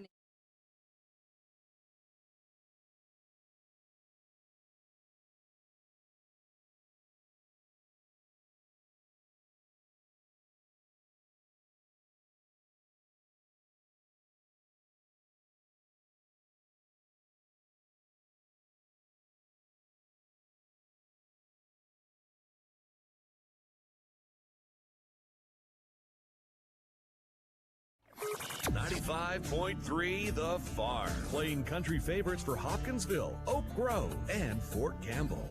First pitch, bunted backwards for a strike. It's Cade Wall at the plate here in the bottom of the 8th inning. 12-7 lead for the Henderson Flash over your Hoptown Hoppers after the Flash just put up a 6-spot a half inning ago. It was an eye bleed of an inning for Hoppers fans. They look to hopefully make a crazy comeback. Next pitch high and in for ball 1, evens the count at 1 apiece. New pitcher on the mound for the Henderson Flash. They bring in number 99, Clark Grease, who threw against the Hoppers back on May 31st, the first game they faced off here at Tiger Field. Next pitch, curveball in the dirt, ball 2. In that outing, Reese went 3 innings, where he gave up 2 runs on 3 hits, 1 walk, and 3 strikeouts. He's been much improved besides his last outing. That one's popped up sky high in the shallow center field portion, where the second baseman, Jacob Tucker, is underneath it for out number 1. So after the Flash brought up 11 batters in the inning, had a terrific inning, the Hoppers are going to have to claw back, and it's going to take a lot of work to do so. We go to the top of the order. Brennan Gibson is the batter. He's up for the 5th time today. Has made it on all 4 times. First pitch he sees from the right-handed dealer in there for a curveball for strike 1. Gibson got on the first 2 times via the walk. He scored on both of those appearances. Got on the last 2 times with a single. Hasn't scored on those. 0-1 pitch downstairs with a fastball for ball 1. Grease was named the Henderson Pitcher of the Week last week. Came out 4 days ago, though, against the full count rhythm, where he gave up 6 runs in 4 2/3. So he really struggled his last time out. Been good outside of that. Pitch fouled backwards. 1-2 the count to Gibson. Reminder on Gibson, it's his Hoppers 2026 debut. Mid-South Conference Freshman of the Year at Freed-Hardeman with a .385 batting average and a .488 on base percentage. 1-2 pitch to the plate, ground ball on the left side, just lands foul. So he stays alive. Gibson probably would have had a chance of reaching safely. We've seen some of the speed from him. He's already got 2 stolen bases on the evening.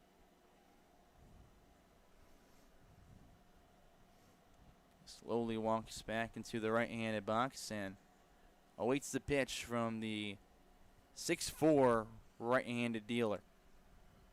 Grease shakes off 3, now 4 signs before he finally accepts and works through the windup, delivers to the plate, and it runs off glove side for ball 2.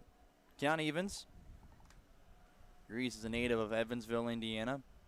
Plays with Oakland City University in Southern Illinois. 2-2 pitch. Ground ball on the left side. Gets over the glove of Peyton Tatum at third. And Gibson's on for the 5th time today. With 1 out, a runner is on. That brings up Chance Sweeney. See, I believe they're giving him a hit on that, which is fair. I don't think his glove ever touched it. That's a 3-for-3 day for Gibson after the single.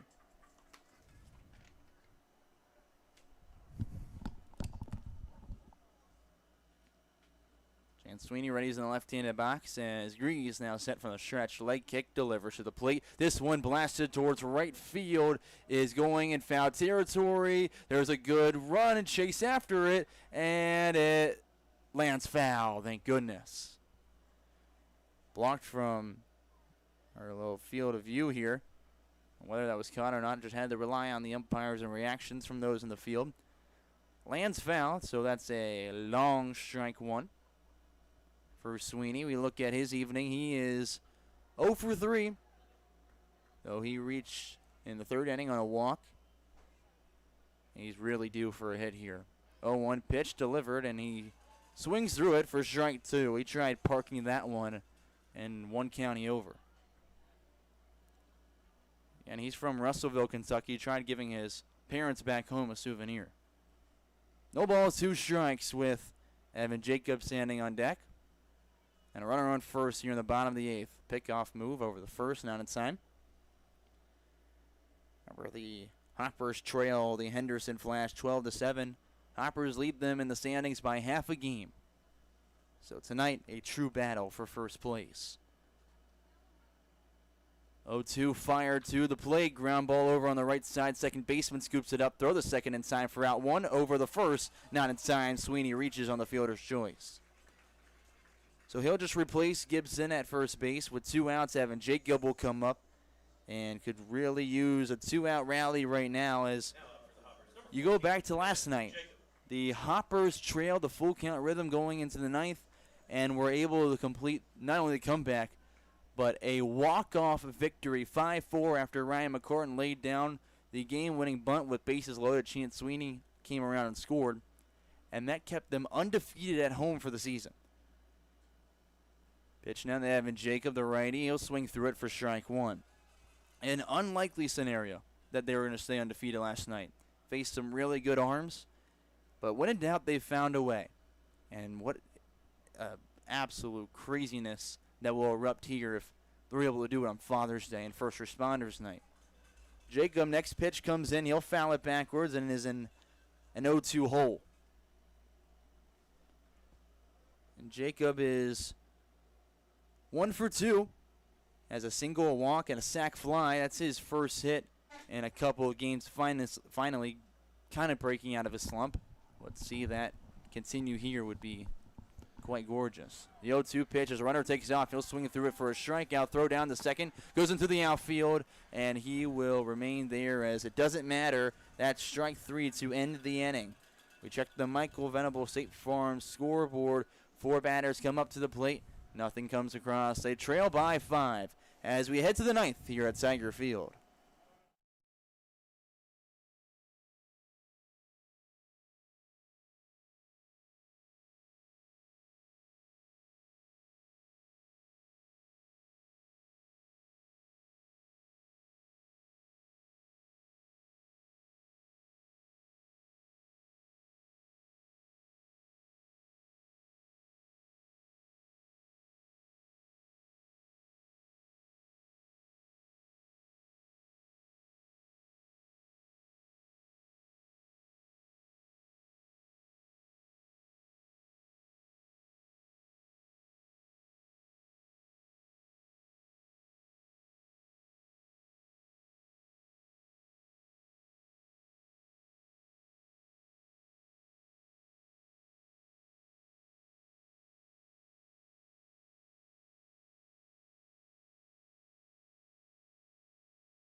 give me a second here. It's an America Drives Toyota summer at Toyota of Hopkinsville. Get 2.99% financing for 72 months, plus $1,000 APR cash on a 26 Tundra. Lease a 26 RAV4 Hybrid LE for only $329 a month. Lease a 26 Corolla LE for just $209 a month. Extra $500 rebate for college and military. Visit ToyotaofHopkinsville.com to see our complete inventory. Plus, our certified collision center repairs all automotive brands, and we can bring the service center to you. Toyota of Hopkinsville. Better deals. And we're closer than you think. 95.3 The Farm. WHOP HD2 Hopkinsville. First pitch of the inning fouled out of play for strike one. It'll be 6-7-8 due up for the Henderson Flash after they saw 11 come up to the dish. Last inning they played at 6 and now lead by 5. Next pitch lifted out towards shallow right field near the line and lands in foul territory for strike two. It's Noah Briggs, the batter. He's facing a new pitcher out there. Connor Scheidt is getting his second appearance on the mound for the Hoppers this summer. He went one inning back on June 5th against the Railroaders where he didn't give up any runs, only one hit against him, no walks, no strikeouts, so we face only 4 in that inning through 10 pitches. Trying to get out of this at-bat quickly, the 0-2 pitch, and it's tipped off to the right side to stay alive for Briggs. An ugly top half of the 8th. Not much prettier bottom half of the 8th inning. Only 4 batters came up. They had one guy get on via the single, and Chance Sweeney right behind him with the fielder's choice. New ball, 2 strikes. Pitch to the plate. Curveball outside. Runs off the plate for ball 1. Nice pitch there. Didn't get him the chase and didn't get the call from Josh Davis. Now 1 ball, 2 strikes is the count with no one on. Let's have the 9th inning. Connor Scheidt to the plate. That one blasted out towards center field. Brendan Gibson underneath it and has caught it. And there's one away.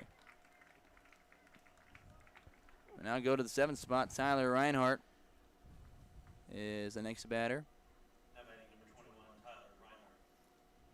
Reinhardt today is 0 for 2, though he does have a sac fly back in the 6th inning and reached last time on a walk to begin the 7th. We're not at the begin the 7th, excuse me. That one's fouled off on the left side for strike 1. He didn't begin the 7th, excuse me. He began as the first batter for Evan Jacob, who pitched last inning and came in for Reed Hayes. He also came around and, you can guess it, scored, just like 5 of his other teammates did. 0-1 pitch from Scheidt. Right side fly ball and out of play. No balls, 2 strikes to the center fielder, Reinhardt. And Reinhardt, a freshman out of Boonville, Indiana, plays at Ohio Northern and enters the game with a .300 batting average. An 0-2 count. As Scheidt stares in, accepts as he deals from the stretch. Pitch to the plate, upstairs, and there's the first ball of the count. 1-2.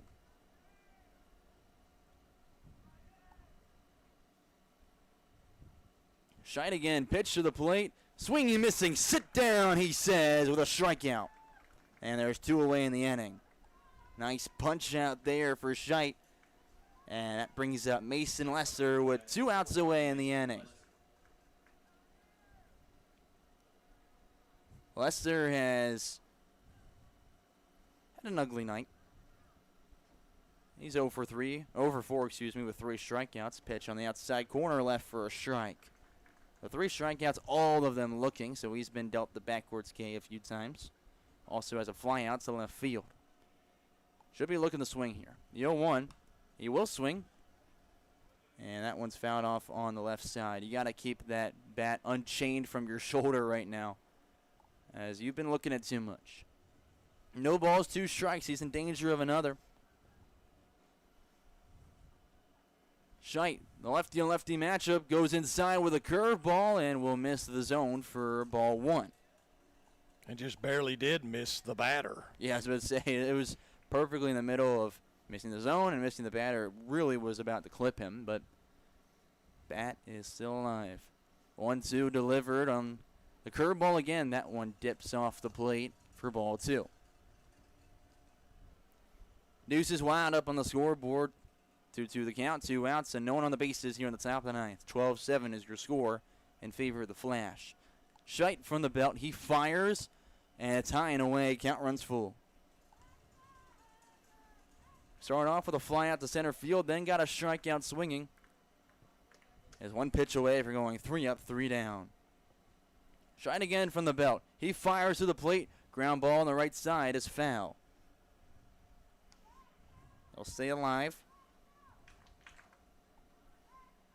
As there is an effort right now trying to get the Hoppers fans into the game, bring some excitement to the field, and maybe spark a rally in the bottom half of the inning. You never know what this team can feed off. They absolutely feed off energy from the dugout and the crowd. That one, a curveball, just misses the outside corner. Tried the backside curve, and there's a walk. First runner on in the inning. And Keegan Gully, the catcher, will come up to the dish. Gully is an 0 for 4 effort. 1 strikeout. He reached last time on a fielder's choice and was one of 3 guys to get on and not score. Pitch outside corner, called a strike with the fastball. So Scheidt starts ahead against the Alexandria native, standing 6-1 in the right-handed box. Scheidt now ready for pitch number 17 of the inning. Delivers after the leg kick, and that one on the ground through the 3-4 gap in the right field. Picked up by Sweeney and thrown in quickly. Runners on first and second with still 2 outs. Top of the order up again for the Henderson Flash. It's Gunnar Waldrop for the 6th time today. Now Waldrop is 0 for 4 going into the 8th inning, then got a single that brought in a couple of runs. He came around and scored himself, and now sits 1 for 5 on the evening. Has 2 on. Connor Scheidt just needs 1 more out. Ground ball to someone would do you in well. First pitch outside for ball 1. Started the first pitch fastball. Ran it off the plate. Waldrop, 5'10" in the right-handed box, plays at Alabama Huntsville, listed as a catcher and outfielder. We've only seen him as an outfielder, though. 1-0 delivery. Waldrop sky high out towards shallow center field, and Gibson's underneath it. There's the 3rd out of the inning. So 2 get on, but nothing comes across to give the Flash some extra insurance. We check the Michael Venable State Farm scoreboard. Hoppers trailed 12-7, and they've got 3 outs remaining to make yet again another miraculous comeback.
.3 The Farm, your home for country's greatest hits.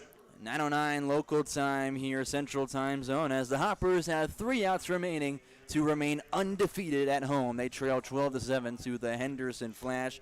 Clark Graves will still be out there for a 2nd inning of work. He's the Henderson Pitcher of the Week and looking to shut down the Hoppers, who earned first place for the first time this year. The Hoppers will see 4, 5, 6 due up, beginning with Evan Leonard at the plate.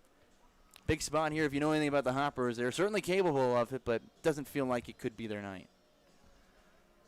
A couple of games already complete in the league tonight. The other 2, full count, defeated Madisonville 18-6, and Fulton over Paducah 9-5. There you go. As now we're set for the bottom of the ninth. Grease first pitch below the knees for ball one. 1-0 is the count. As Leonard awaits the next pitch. Ground ball left side stays fair and gets past the third baseman Peyton Tatum. He'll around first hard and is digging for second. He's going to have to charge in quickly as the throw comes in. Tag is over. He slides down underneath it. He's in with a double. Leadoff guy in scoring position. And what a slide from Leonard to get in there. Real close play, but no outs. And that brings up Ryan McCartan to the plate in place of Brendan Mueller. This will be McCartan's first at-bat. Flashback to last night. We've mentioned it a few times, but if you're just joining us, he had the walk-off RBI single to beat the Rhythm 5-4. Not a walk-off situation, but need a lot of hits to get to that point. Pitch outside, curveball, ball one. So could use his power right now. That was McCartan's only at-bat last night as well. Clark Reed's leg kick delivers, and that one is at the knees with a fastball for strike one. McCartan versus Henderson this year is 0 for 1. He has gotten 2 walks in his only game he played against them. There's an even 1-1 count with Leonard standing on second. He'll swing at the next pitch, and he's behind on it, fouls it off to the right side, and is behind in the count 1-2 now. He's looking in through his catcher, Gully. And now ready for the pitch. Long look back towards second. Now comes to the plate with it and misses down at the bottom of the well to even the count 2 apiece. Do want to mention the change in the defense. Satterfield comes into play second after pinch hitting. Now the 2-2. That one sky high towards the backstop. Catcher can't find it, and it wouldn't matter. It's out of play. And hitting the netting right above us. Look at that. The count still remains 2 balls and 2 strikes for Ryan McCartan. On deck is Dom Hartman. So we'd love to see him get on right now.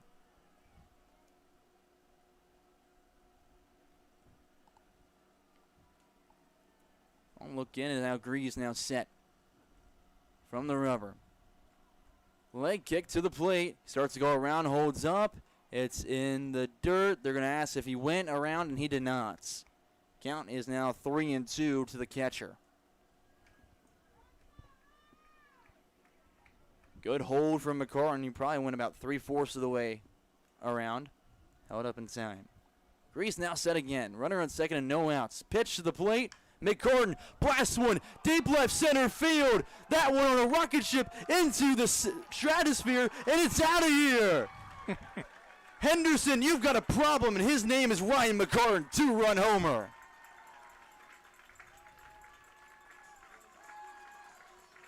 What a shot. A clutch piece of hitting from him, and now the score is 12-9. That spot has produced 2 home runs tonight. That's incredible. Mueller with the other, and McCartan with one right there. We haven't had a homer from the Hoppers in quite a long while. And now they've got 2 tonight. Dom Hartman to follow it up as the Hoppers look to rally in the bottom of the ninth. First pitch in the at-bat, curveball on the corner for strike one. That sparked a lot of energy from the dugout as well as this crowd. 0-1, and Dom Hartman's caught looking silly, swinging at one outside. No balls, 2 strikes to count.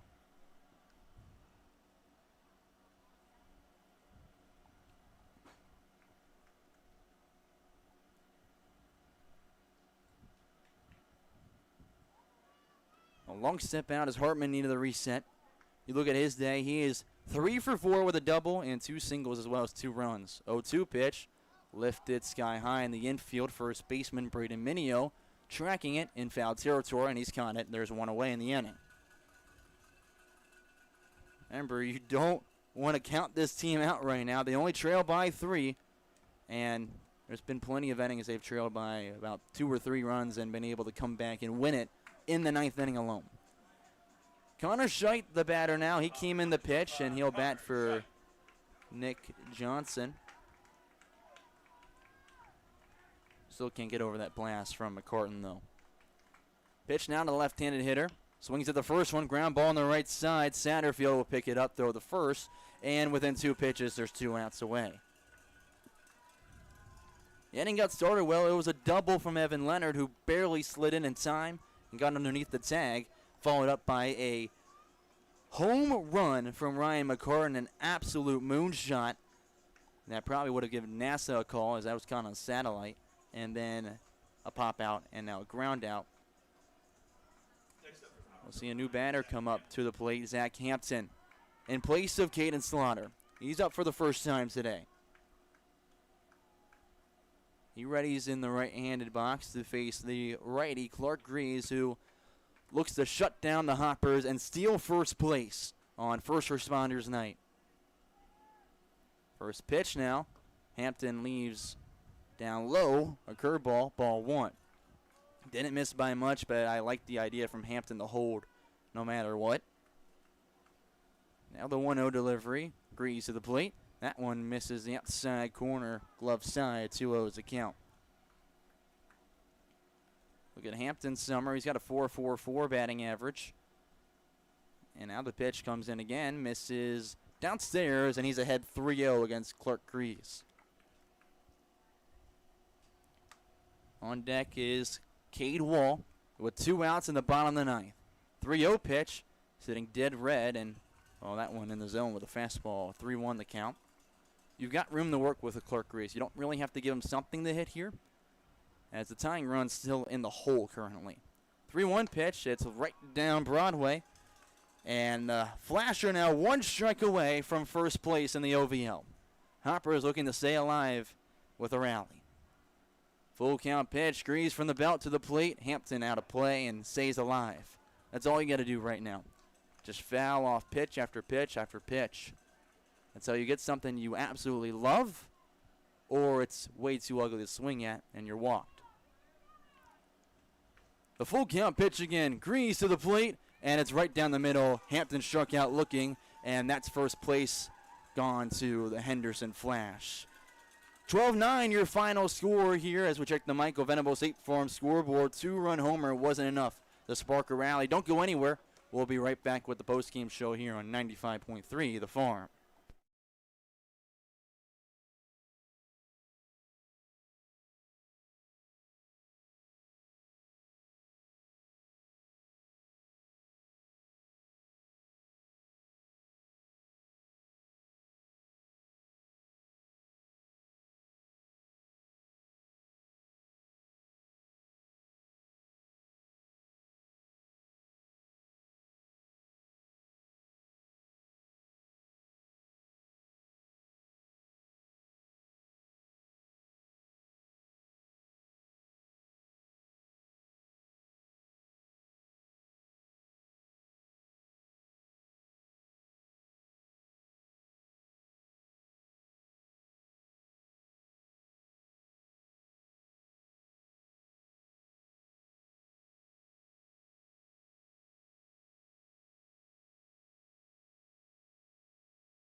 The Farm.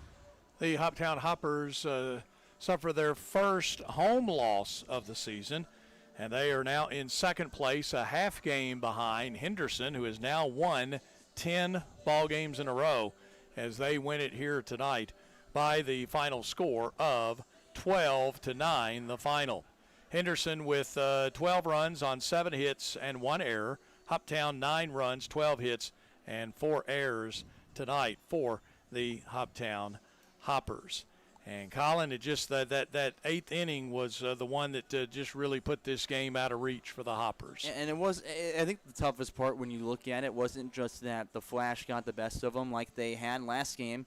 It was 6 runs off 2 hits. That part really stings. And I know you don't have your typical pitchers out there, but you're hoping they get it over the plate. You get some help from your defense. It was the walks that hurt them.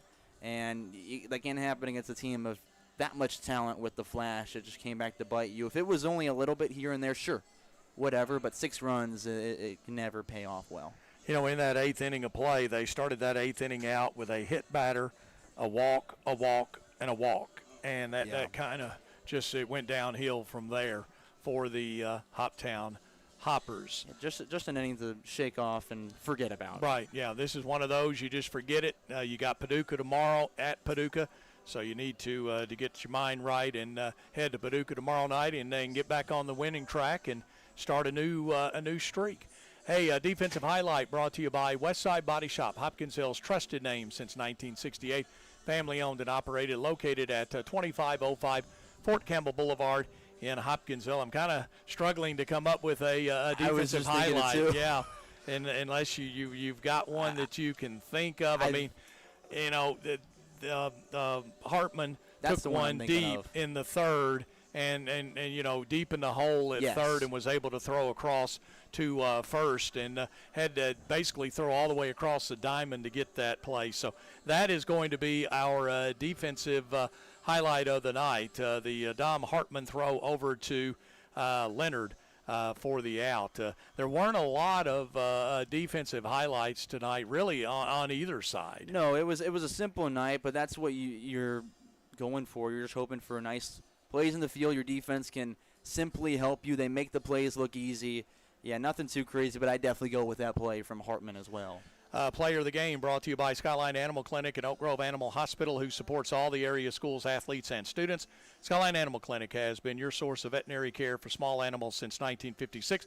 Call them today for all of your pets' veterinary needs. You would look over our score sheets here, and you could go either with Brendan Mealer or also Ryan McCartan. They both had home runs tonight in the exact same spot in the lineup for the Hoppers, but also Brendan Gibson. Yeah, I think we need to go with him tonight. Gibson, yeah, let's go with Gibson. Brendan Gibson. He reached base all 5 times he came to the plate. He was 3 for 3, had 3 singles on the night, and he walked twice. So Brendan Gibson getting the start tonight, and he is going to be our Skyline Animal Clinic and Oak Grove Animal Hospital player of the game. Well, the Hoppers now, they fall to 13-5 on the season, and the Henderson Flash, they improved to 14-5 on the season. So that gives them just a half a game lead over the Hoptown Hoppers at this point in the season. But it's going to be a battle down the stretch between Hoptown and the Henderson Flash. And tomorrow night, the Hoppers will load up the bus and head to Paducah to take on the Chiefs, and then have an off day on Tuesday, and then here back home on Wednesday. And it's going to be a big game. Absolutely. I mean, I guess losing that game there, as you mentioned, it's going to be dogfight towards the end between Henderson and Hoptown. It come down to the last week of the season, last couple of games. Right. But if you lose to Henderson now, kind of does decent because you play him 2 more times this week. You play him on the road on Thursday and at home on Friday. So you're going to see him a few times and have a great opportunity to snatch first place back. Right. And I'm trying to look. We've got Fulton coming in here on Wednesday. So that'll be our next Hoppers on radio broadcast. Of course, you can check Colin tomorrow evening. He'll have the video cast of this ball game, and you go on the air right around first pitch or a little before? Pretty much, just a little bit before first pitch. So you can check that out on YouTube and the Facebook channel as well for Hoptown Hopper TV. This ball game took 3 hours and 9 minutes to play, but a disappointing game for the Hoppers tonight as they now fall out of first place, and they suffer their first home loss of the season as Henderson wins it here tonight. Final score, 12-9. Well, that is going to do it for our broadcast tonight. For Colin Carruthers, until next time, this is Jeff Siss saying good night, everybody, from Tiger Field.